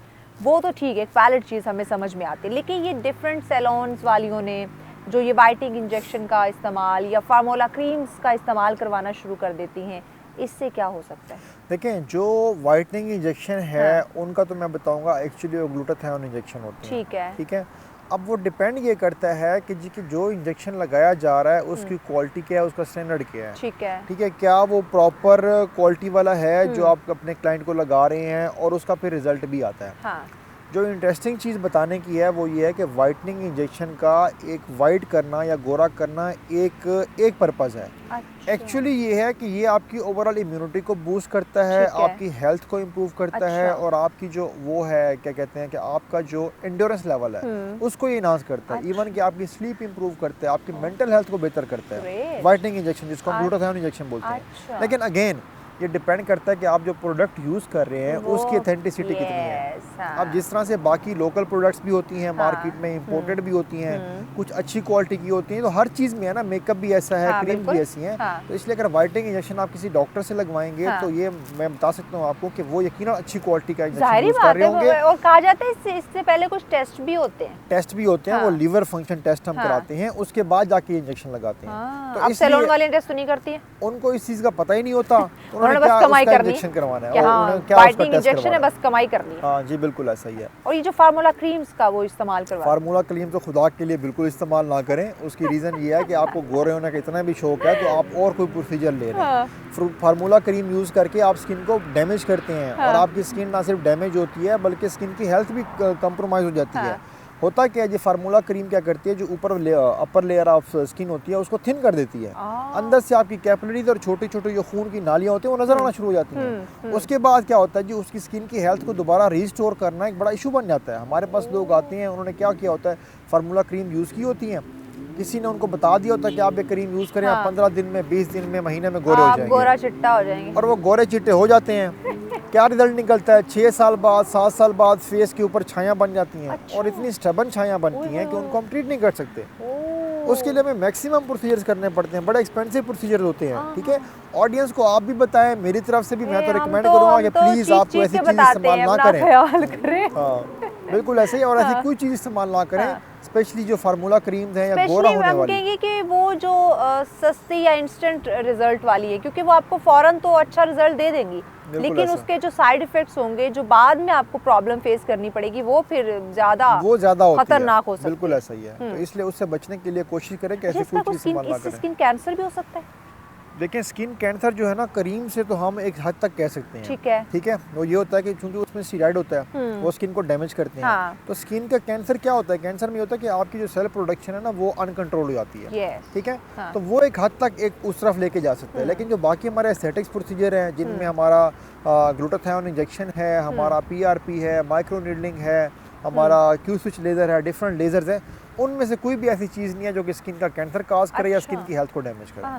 तो ये जिनकी ये एक्नी की वजह से स्कार्स वगैरह रह जाते हैं या ये पिगमेंटेशंस वगैरह, कैसे आप फिर इसको ट्रीट करते हैं? क्योंकि आप, आई डोंट थिंक सो कोई भी नहीं चाहेगा कि उसके फेस पे स्कार्स और इस तरह की चीज़ें रहें। देखें जो स्कार्स हैं उसको हम लोग CO2 फ्रैक्शनल लेजर से और माइक्रो नीडलिंग से ट्रीट करते हैं। अच्छा, ठीक है। अच्छा। और जो पिगमेंटेशन होती है उसके हमारे पास Q स्विच लेज़र है, हम लोग उसके लिए माइक्रो नीडलिंग भी PRP भी कर सकते हैं। ठीक है। हम लोग उसके लिए मेसोथेरेपी कर सकते हैं हाँ। और ग्लूटाथायोन इंजेक्शन लगवा सकते हैं। इसलिए हमारे पास डिफरेंट ट्रीटमेंट ऑप्शन हैं किसी भी चीज़ को एड्रेस करने के लिए। वो फिर हम पेशेंट को असेस करते हैं जो हमारे पास क्लाइंट आए होते हैं। हम देखते हैं कि उसको कितनी चीज़ की ज़रूरत है, कौन से प्रोसीजर की ज़रूरत है और उसके ऊपर कौन से प्रोसीजर का अच्छा रिजल्ट आएगा और उसके अकॉर्डिंग फिर आप उसे ट्रीट करते हैं। हैं। पैगाम क्या देंगे नाज़रीन को कि बदलते मौसम के साथ इन बीमारियों से खुद को कैसे बचाएं और क्या बीमारियां आ सकती हैं, इन शॉर्ट आप उन्हें पैगाम दें? देखिए मेरी तरफ से ऑडियंस को ये पैगाम होगा कि आप कोशिश करें कि एक तो पहले अपनी जो नेचुरल हेल्थ है ना उसको रिस्टोर करें और आप अपनी स्किन की हेल्थ जो नेचुरल हेल्थ होती है ना अगर वो आप मेंटेन कर जाएं तो आपको किसी प्रोसीजर की, किसी खाल की, किसी ऐसी चीज़ की ज़रूरत नहीं है। दूसरी बात है कि पानी का इस्तेमाल बेहतर करें, अपनी नींद बेहतर रखें, मोबाइल का इस्तेमाल स्पेशली रात को सोने से पहले ना करें। ठीक है।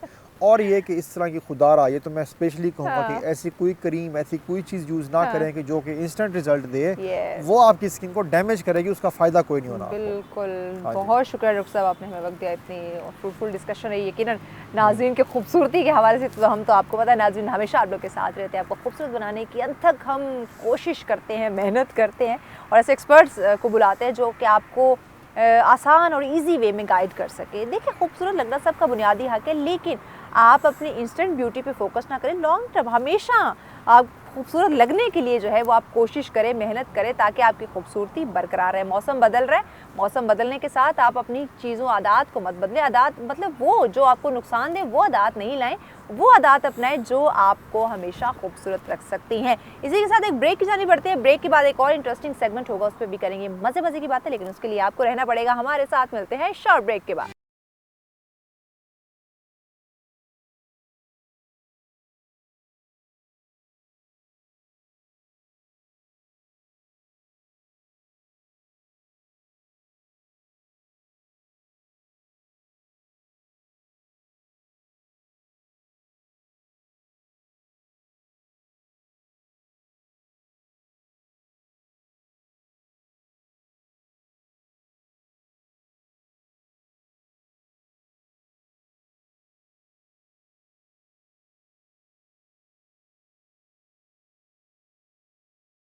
वेलकम बैक नाज़रीन, सर्च में कहेंगे आपको खुशामदीद। उम्मीद करते हैं आज के प्रोग्राम आप लोग बहुत ज़्यादा एंजॉय कर रहे होंगे। अगर मैं अपनी बात करूं तो यकीनन मैं तो बहुत ज़्यादा एंजॉय कर रही हूँ, क्योंकि एक तो सेगमेंट बहुत ज़्यादा इंटरेस्टिंग, दूसरा आप इस तरह खूबसूरत नेचर में आप बैठ के खूबसूरत माहौल में और फ्रेश इन्वायरमेंट में बैठ के जब आप शो करते हैं और फिर सुबह की ठंडी ठंडी हवाएं चल रही हों, इंसान का मूड वैसे ही फ्रेश हो जाता है। सो जब वो खुद फ्रेश होता है तो वो और अच्छे से जो है वो परफॉर्म कर सकता है। इसीलिए हम हमेशा प्रोग्राम में आपको कहते हैं कि आप अपने आप को फ्रेश रखने की कोशिश करें, नेचर के पास आप जाएं, वॉक करें, मॉर्निंग वॉक करें, ऐसे खुली फ़िज़ा में आप सांस लें ताकि आप बेहतर तरीके से एक्टिव होकर परफॉर्म कर सकें। आप फ्रेश दिखेंगे, खूबसूरत लगेंगे, जो कि पहला हमारा सेगमेंट भी था, खूबसूरती पे हमने बात की। तो वो खूबसूरत तभी होंगे जब आप ऐसे फ्रेश मौसम में बैठेंगे, ऐसे वो अपने AC वाले रूम से, AC वाली गाड़ियों से निकल के और लाइट वाले रूम से निकल के आप ऐसे जब खुले आसमान तले बैठेंगे तो मज़ा आएगा फिर आपको। और फिर जब सुबह की हवा हो ताज़ा तो क्या ही बात है। वेल अभी का जो हमारा सेगमेंट है वो भी बहुत ज़्यादा इंटरेस्टिंग है और उस सेगमेंट से आपको मिलने वाली है मोटिवेशन, क्योंकि टॉपिक ही हमारा मोटिवेशन का है जनाब। और साथ साथ हम बात करते हैं ना किसी चीज़ से इंस्पायर होना, इंस्पायरेशन लेना, ये भी बड़ा ज़रूरी है, ये भी ज़िंदगी का एक अहम हिस्सा है। ये दोनों चीज़ें कैसे आ सकती हैं, इन दोनों चीज़ों को कैसे ज़िंदगी का हिस्सा बनाया जाए, वेल ये तो मैं आज नहीं बताने वाली, मैं तो सिर्फ आप लोगों की वजह से पूछने वाली हूँ। हमें गाइड करने वाले हैं हमारे मुअज़्ज़िज़ मेहमान, जो कि माशाल्लाह से उनको देख के आप इंस्पायर भी हो सकते हैं, मोटिवेट भी हो सकते हैं। क्योंकि अभी तक जो 2-3 साल का मेरा एक्सपीरियंस इनके साथ रहा है, हम इनसे मिले हैं, गपशप होती है, प्रोग्राम्स में आते हैं, मैंने इन्हें उदास नहीं देखा, गुस्से में नहीं देखा, चिड़चिड़ा नहीं देखा, जब भी देखा फ्रेश देखा। तो इसके पीछे राज क्या हो सकता है? यकीनन ये भी एक मोटिवेटेड बात हो सकती है, इंस्पायरेशन वाली बात हो सकती है। आप भी इस चीज़ से जान के आप भी मोटिवेट हो सकते हैं कि ज़िंदगी के प्रॉब्लम झंझट तो चलते रहते हैं। आज हम आपको बड़ी मज़े की राज की बातें बताने वाले हैं, ख़ुद को मोटिवेट कैसे करना है, इंस्पायर कैसे होना है और इन तमाम चीज़ों को लेकर ज़िंदगी को कामयाब कैसे करना है, और ये बताने के लिए हमारे साथ मौजूद हैं the one and only Mehtab Hameed साहब। अस्सलाम वालेकुम। वालेकुम अस्सलाम। कैसे हैं मेहताब साहब? अल्हम्दुलिल्लाह बेहतरीन, ज़बरदस्त, कैसा लग रहा है ताज़ा ताज़ा हवा में सुबह सुबह?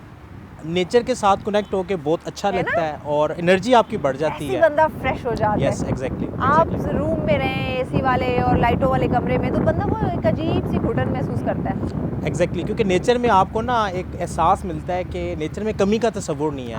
हर तरफ ग्रीनरी है, खुली हवा है। और फिर इस्लामाबाद की खूबसूरती तो एग्जैक्टली कुदरती हुस्न से नवाजा गया इस्लामाबाद। एग्जैक्टली, इसमें कोई शक नहीं है, कोई शक कितना मोटिवेट करती है, या मोटिवेशन से स्टार्ट करते हैं, इस तरह का माहौल आपको कितना मोटिवेट करता है? लेकिन जो एम्बियंस है उसका आपके माइंडसेट पे बड़ा असर पड़ता है।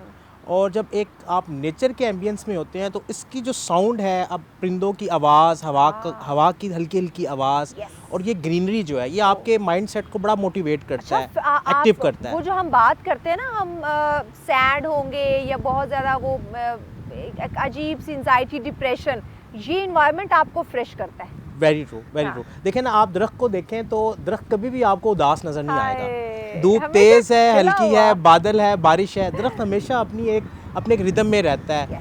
और हवा चल रही है तो अभी देखें क्या आपको लिटिल बिट डांसिंग का फ्रेम नज़र आता है। सो नेचर आपको बड़ा फ्रेश रखती है। नेचर आपको अपने साथ अलाइन, अगर आप नेचर को कर लें तो आप एक हार्मनी की स्टेट में रहते हैं, जिससे आपकी मेंटल एनर्जीज बड़ी फ्रेश रहती हैं, आप पॉजिटिव रहते हैं, आप स्ट्रेस की साइड पे नहीं जाते। इसीलिए तो आप कहते हैं ना कि आप मोटिवेशनल जो लोग हैं, जो हम जैसे लोगों को, डिप्रेस्ड लोगों को मोटिवेट करते हैं, वो इसीलिए कि वॉक किया करें जी, एक्सरसाइज किया एक्सरसाइज, करें। क्योंकि जब आप एक्सरसाइज करते हैं नेचर आपके साथ ना एनर्जी ट्रांसफ़र करती है। अब लेट्स सपोज अगर आप एक ग्रीन एनवायरनमेंट में आए हैं, ये आंखों की खुराक है आपकी। देखिए हम बॉडी को तो डाइट देते हैं बट आंखों को खुराक नहीं देते। एक ही खुराक है, वही डब्बा वाला कमरा, वही गाड़ी, ठीक है, वही लाइट्स, वही आर्टिफिशियल मोबाइल की चीज़ें। यस, सो जब आप आर्टिफिशियल चीज़ों के साथ अलाइन रहते हैं तो आपकी बॉडी भी आर्टिफिशियल उसमें डेड होना शुरू हो जाती है। तो उसको एक्टिव करने के लिए आपने ग्रीन एनवायरनमेंट में जाना है,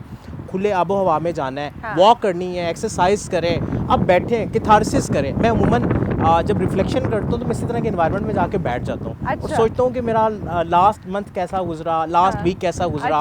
अगर कहीं पे मैंने गुस्सा किया तो उसकी क्या रीज़न थी, गुस्सा करने की वजह क्या थी, या मैं अगर किसी के साथ मेरा कोई कन्फ्लिक्ट आ गया तो उसमें मेरा कितना कसूर था, क्या मैं वहाँ पे गलत तो नहीं था, अगर गलत हूँ तो क्यों गलत था। तो अब इस नेचर के एनवायरनमेंट में मुझे वो एक स्पोर्टिंग वाइब्स फील होती हैं, जिससे मैं अपने आप को बेहतर करने के लिए अपने सफ़र को जारी रखता हूँ, मोटिवेट रहता हूँ। और मुझे ये नेचर का एम्बियंस जो है बड़ा इंस्पायर करता है। क्या बात है। सो मैं अपने मोस्टली जो टफ डिसीजंस हैं वो नेचर के एनवायरनमेंट में बैठ के करता हूँ। यानी आप रिलैक्स हो जाते हैं, कूल माइंड हो जाते हैं और फिर अच्छे से फैसला कर सकते हैं कि अब मेहताब ने क्या करना है। एग्जैक्टली बिल्कुल ऐसे ही हमें भी ऐसे ही करना चाहिए। मेहताब से मैं अब आ जाती हूँ हमारे मुद्दे की तरफ। ठीक है। नौजवान हमारी एक बहुत बड़ी स्ट्रेंथ, पावर, हमारे कीमती सरमाया है। कितना मोटिवेट हैं, कितने इंस्पायर हैं, कैसे देख रहे हैं? अगर हम नौजवानों की बात करें तो उनकी मोटिवेशन हम कह सकते हैं कि बबल मोटिवेशन है। वो जब किसी भी चीज़ को देखते हैं तो एकदम से मोटिवेट हो जाते हैं, लेकिन वो बबल बड़ी जल्दी ब्लास्ट हो जाता है। ठीक है, बिकॉज वो ट्रेंड बेस्ड मोटिवेशन है। मोटिवेशन की दो टाइप्स हैं, एक है जो एक्सटर्नल इन्वायरमेंट से मिलेगी, वो बबल मोटिवेशन है। एक है इंटरनल मोटिवेशन। अच्छा, इंटरनल मोटिवेशन को एक्टिव करने की पूरी साइंस है, बिकॉज आपके माइंड में एक ऐसा सिस्टम लगा हुआ है, अगर आप उसको एक्टिव करते हैं तो आपके माइंड से कुछ केमिकल्स निकलते हैं जो आपको एक्टिव रखते हैं। अब इंटरनल मोटिवेशन का ताल्लुक आपके वाई के साथ भी, आप कोई काम क्यों कर रहे हैं, आपका मिशन क्या है, आपका विजन क्या है, आप लॉन्ग टर्म पे चीज़ों को कैसे देख रहे हैं, और फिर आपका फुलफिलमेंट का जो लेवल है वो आपके उस मिशन, उस काम के साथ अलाइन है या नहीं। अगर नहीं है तो आपकी इंटरनल मोटिवेशन नहीं होगी। और external motivation is bubble motivation, वो वक्ती होगी, क्योंकि आज की नौजवान असर किसी को भी देखती है कि वो सक्सेसफुल है तो उसको देख के मोटिवेट हो जाती है कि मैं भी सक्सेसफुल हो जाऊंगा, मैं भी ये काम करूंगा, मेरे पास भी ये चीज़ें आ जाएंगी। सो मटेरियलिस्टिक अप्रोच की वजह से एक्सटर्नल मोटिवेशन हमारी यूथ में डोमिनेंट है, जिसकी वजह से वेरी सून वो बबल जैसी ब्लास्ट होता है वो डीमोटिवेट हो जाते हैं, और फिर वो डीमोटिवेशन इतनी डीप चली जाती है कि वो बेचारे कुछ कर नहीं पाते और वो स्टक हो जाते हैं, माइंड रेजिस्टेंस में आ जाता है, और इंटरनल मोटिवेशन तो उनकी कहीं तहखाने में बंद हो जाती है, उसको तो ताले लग जाते हैं। मोटिवेशन और इंस्पिरेशन में क्या फ़र्क है?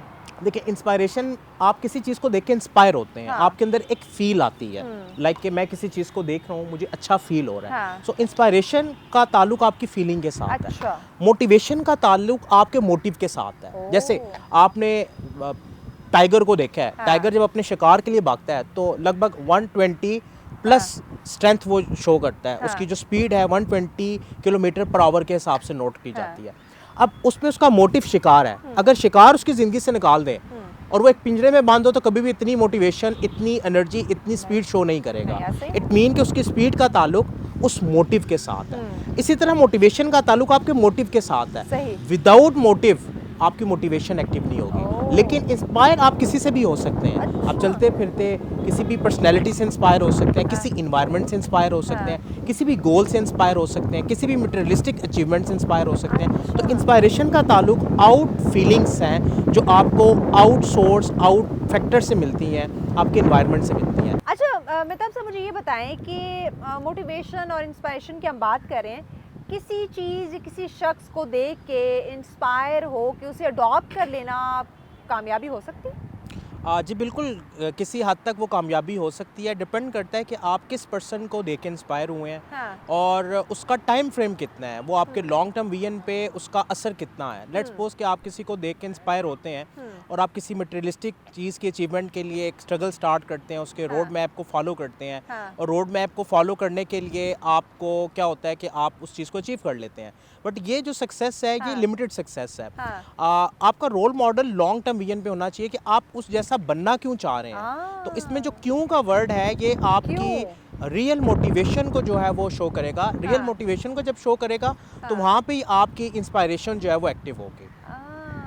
सही सही, यानी हमारी लाइफ में मोटिवेशन और इंस्पायरेशन दोनों बहुत मैटर करते हैं। जी एग्जैक्टली क्योंकि मोटिवेशन आपका फ्यूल है जो आपको ड्राइव करेगी और इंस्पायरेशन वो आउटर सोर्स है जो आपको ट्रिगर करेगी। वो ऑन ऑफ का बटन है जिसको ऑन करके आप अपनी मोटिवेशन का इस्तेमाल करते हैं और आप एक जर्नी को पूरा करना शुरू करते हैं। अच्छा मुझे ये बताइए, आपने एक बटन की बात की, बटन कौन क्लिक करेगा, मोटिवेशन वाला या इंस्पिरेशन वाला?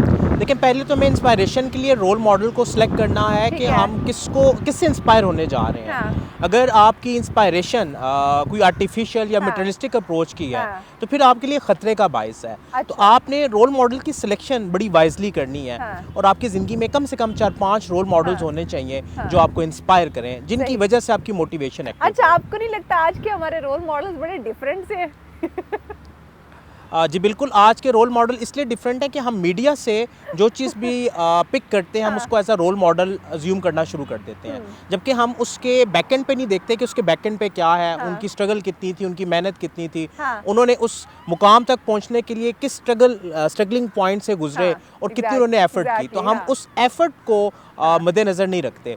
सो आज के दौर में रोल मॉडल की सिलेक्शन का अमल जो है बड़ा ही मुश्किल हो गया है और बच्चे जो हैं वो कुछ ऐसे रोल मॉडल्स को सिलेक्ट कर लेते हैं जिन तक पहुंचना, जिनके साथ बातचीत करना या जिनके रोड मैप को फॉलो करना बड़ा मुश्किल हो जाता है। एग्जैक्टली, बहुत मुश्किल है। देखें अब तो हमारे लिए हमारे रोल मॉडल्स, पहले हम कहते थे माँ बाप से, उस्ताद से आगाज़ होता है। अब आप देखें ऐसे लोग, सॉरी टू से, सोशल मीडिया पे मैं उसको यूजलेस कंटेंट कहूँगी, जो ऐसे क्रिएट कर रहे हैं वो रोल मॉडल बने हुए होते हैं। उसकी वजह यह है कि हम क्योंकि सोशल मीडिया से इतने ज़्यादा इन्फ्लुएंस हैं, इतने इंस्पायर हैं कि हमें वहाँ पे कोई भी सक्सेस स्टोरी नज़र आती है, कोई भी वायरल स्टोरी नज़र आती है और हमारा बटन एकदम से वहाँ पे ऑन हो जाता है। हमें लगता है कि हमारा मुकाम, हमारी पोजीशन यही है और हम उसको फॉलो करना शुरू कर देते हैं। और वो जो फॉलोशिप है वो कह लें कि ब्लाइंड फॉलोशिप है, उसमें हम देखते नहीं है कि इसका एंड रिजल्ट क्या होगा।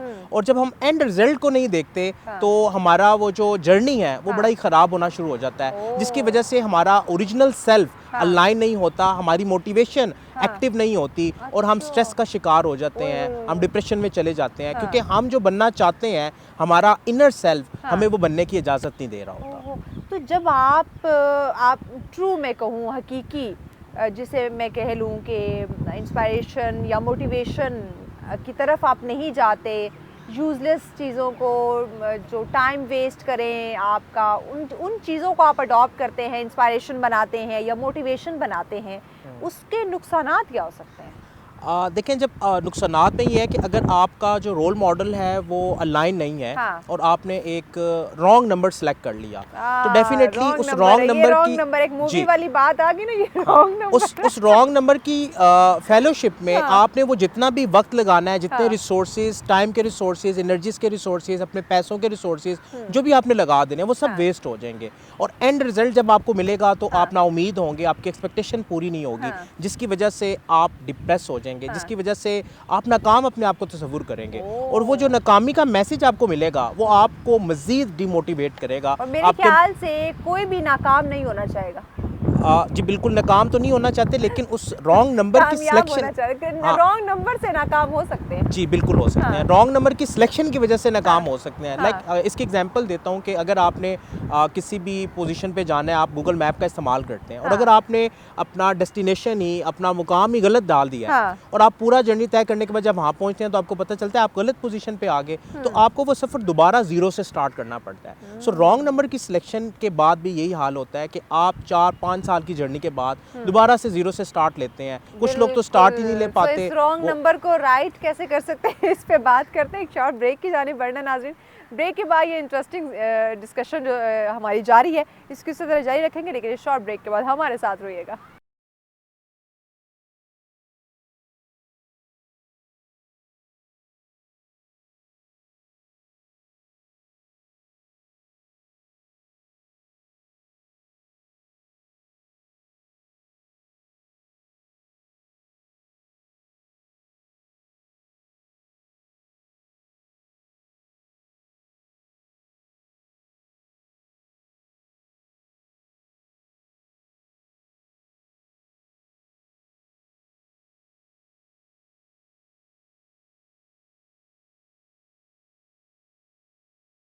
वेलकम बैक नाज़रीन, सर्चर में कहेंगे आपको खुशामदीद। बहुत इंटरेस्टिंग डिस्कशन का सिलसिला जारी है, मोटिवेशन की, इंस्पायरेशन की बात हो रही है और इस वक्त तो ज़िंदगी की बहुत ज़्यादा ज़रूरत बन चुकी है। हालात जैसे हैं आप लोगों के सामने हैं, जब तक हमें कोई मोटिवेट ना करे, बच्चों की बात करें, उन्हें भी जब तक मोटिवेट ना करे वो बिस्तर से उठते नहीं है, स्कूल के लिए तैयार नहीं होते, इन्हें इवन खाना खाने के लिए रेडी नहीं होते, वो उसके लिए भी उन्हें मोटिवेट करना पड़ता है। तो ज़िंदगी के लिए मोटिवेशन कितनी ज़रूरी है ये तो आप लोग अंदाज़ा लगा ही सकते हैं। हालात देखें, हम बात करते हैं महंगाई की, हर चीज़ हम कह रहे हैं कि बस कैसे ज़िंदगी गुजारेंगे। सो जीने के लिए हमें मोटिवेशन की बहुत ज़्यादा ज़रूरत है। इसी पे बात कर रहे थे रॉन्ग और राइट नंबर की, जो है ना वो मेहताब साहब हमें गाइड करते हैं। मेहताब साहब, ये रॉन्ग और राइट नंबर ये ज़िंदगी में कहाँ से आए हैं?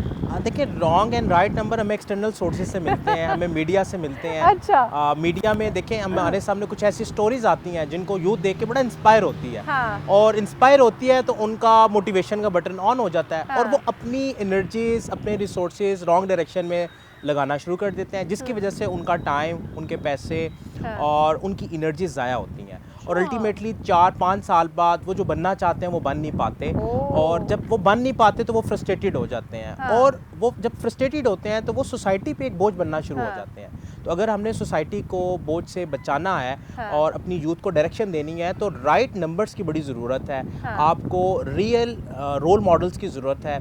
आप किससे इंस्पायर हो रहे हैं और इंस्पायरेशन के आपके पैरामीटर्स क्या हैं। अगर आपके पैरामीटर्स ये हैं कि आपने सिर्फ फेम हासिल करना है या आपने एकदम से वायरल होना है तो फिर आप तो आजकल मैं कहती हूँ कि ये तो लाइन लगी हुई है वायरल होने की, रेटिंग की, एक दूसरे से आगे बढ़ने की सोशल मीडिया पे।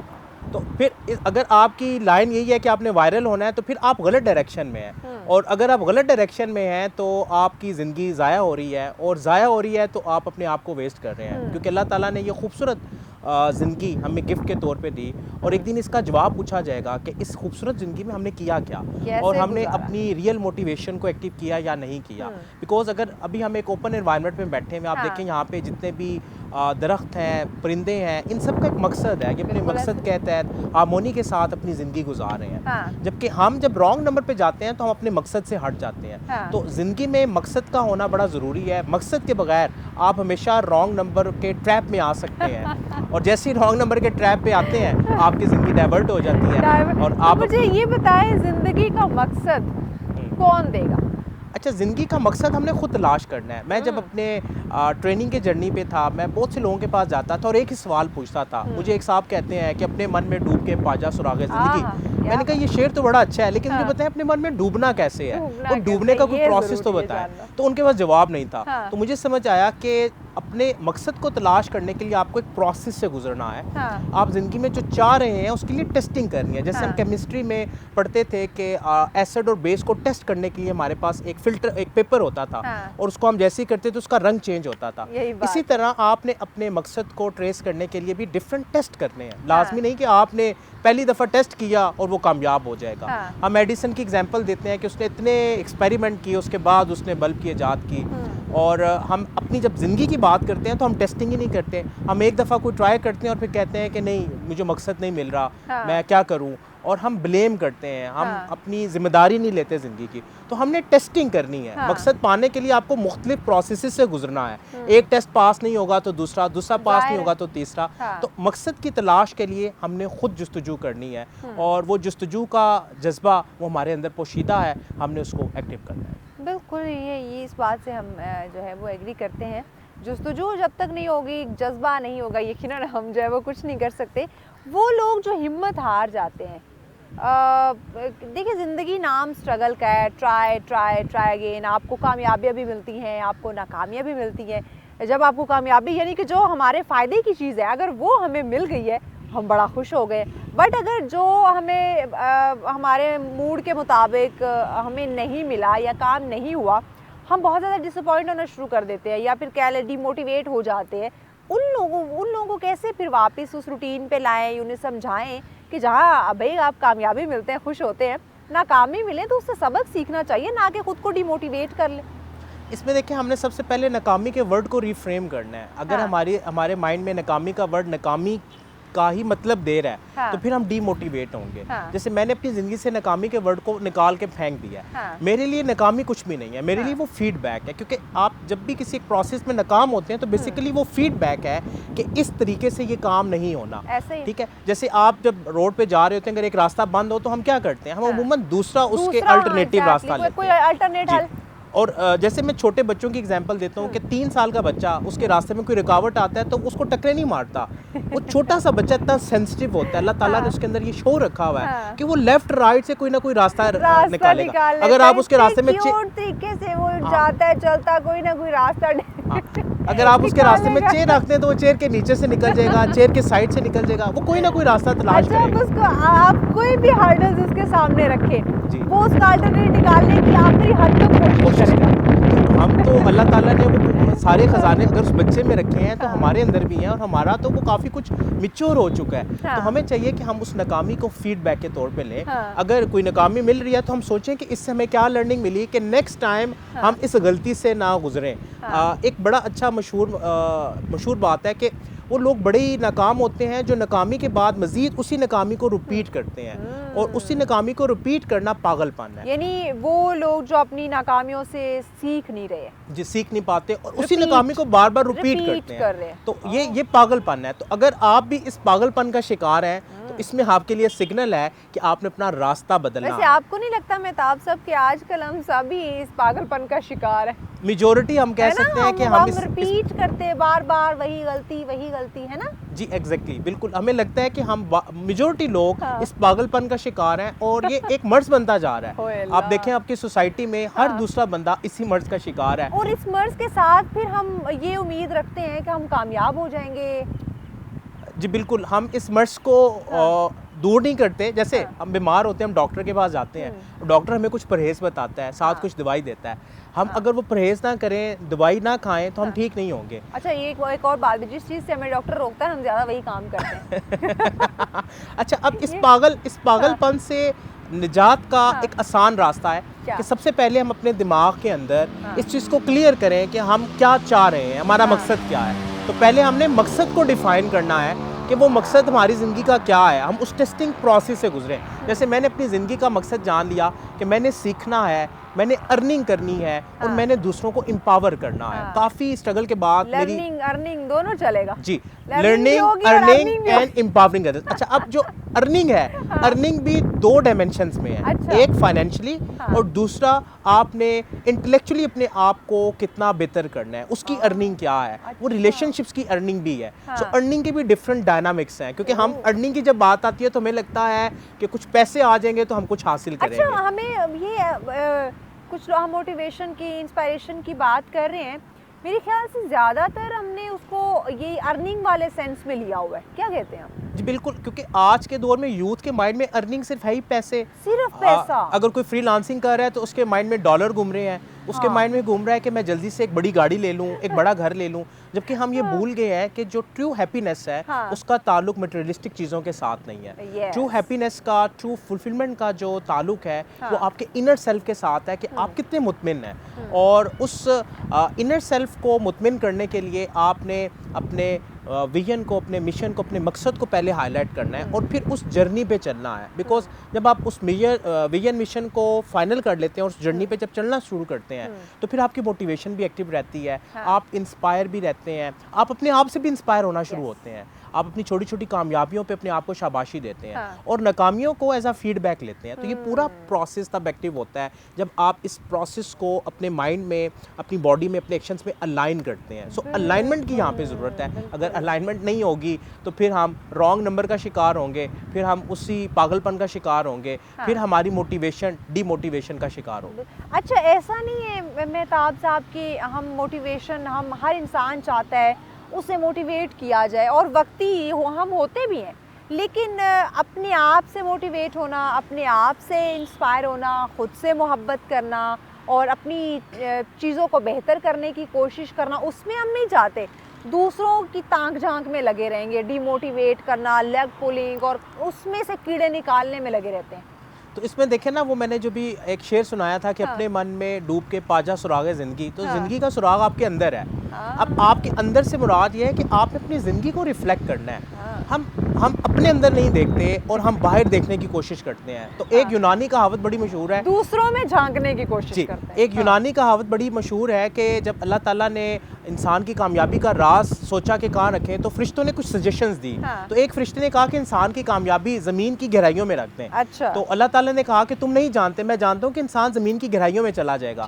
एक ने कहा कि इंसान की कामयाबी चाँद पे रख दें। तो आगे से जवाब आया कि ये ऐसी मखलूक है, ये चाँद पे भी पहुँच जाएगी। एक ने कहा कि आप रेत के ज़रों में छुपा दें। तो जवाब आया कि ये रेत के ज़रों को भी कैलकुलेट करेगी, फार्मूला लगाएगी और ये वहाँ पे भी पहुँच जाएगी। तो फाइनल जवाब आया कि मैं इंसान की कामयाबी इसके दिल के अंदर छुपा देता हूँ, इसके अपने अंदर रख देता हूँ। तो अगर कामयाबी हासिल करनी है तो हमें अपने अंदर झांकने की जरूरत है। क्या एक खूबसूरत बात। बहुत शुक्रिया मेहताब हमीद साहब, आपने वक्त दिया। इतनी मज़े की डिस्कशन रही, क्योंकि मोटिवेशन की जब इसकी बात करते हैं इंसान वैसे ही मोटिवेट हो रहा था और सुन सुन के उसको मोटिवेशन आ रही होती है। पर बहुत शुक्रिया आपका। लेकिन नाज़रीन, इंस्पायरेशन, मोटिवेशन देखें ज़िंदगी का हिस्सा है, इसके बगैर हम कुछ भी नहीं कर सकते। ज़िंदगी बहुत बड़े कारनामों की बात करें, छोटी सी एक अगर हमने सुई उठानी है ना, उसके लिए भी मोटिवेशन चाहिए। हमें कुछ नहीं होगा, हम उठा सकते हैं। सो हर चीज़ के लिए हमें कुछ ना कुछ, कोई ना कोई सहारा, कोई एफर्ट, ये चीज़ें चाहिए होती हैं। लेकिन सिर्फ आपने उसमें करना क्या है कि नेगेटिविटी को जगह नहीं देनी। आपने पॉजिटिविटी के साथ जो है, उम्मीद के साथ आपने तमाम तर चीज़ें करनी है। बिज़नेस करें, रिश्तों को लेकर चलें। देखिए, रिश्तों में भी मोटिवेशन होती है, इंस्पायरेशन होती है। जब आप उस पर जेलसी, हसद और नेगेटिविटी जैसी चीज़ें आ जाती हैं ना आपका घर कायम रह जाता है और ना ही आपका कारोबार, आपका बिज़नेस, आपकी सोसाइटी, आपका सर्कल, आपकी सराउंडिंग, वो भी कायम नहीं रह सकती। तो हर चीज़ को हमने कायम रखना है, हमने दुनियादारी को लेकर चलना है, ख़ुद को चलाना है। तो उसके लिए मोटिवेशन और इंस्पिरेशन पे इसलिए हमने बात की कि ताकि अगर हमारे नाज़रीन को कहीं हर्डल्स, प्रॉब्लम्स है तो वो ये जान लें कि नेगेटिविटी के साथ कुछ नहीं हो सकता, डिमोटिवेशन के साथ अब कभी आगे नहीं बढ़ सकते। इसी पॉजिटिव मैसेज के साथ आप दें हमें इजाज़त। कल फिर मिलेंगे और मुख्तलिफ ज़बरदस्त टॉपिक्स के साथ, मुख्तलिफ खूबसूरत मुअज़्ज़िज़ मेहमानों के साथ जो हमें करेंगे और ज़्यादा मोटिवेट। सो इसी के साथ दीजिए इजाज़त। अल्लाह नेगहबान।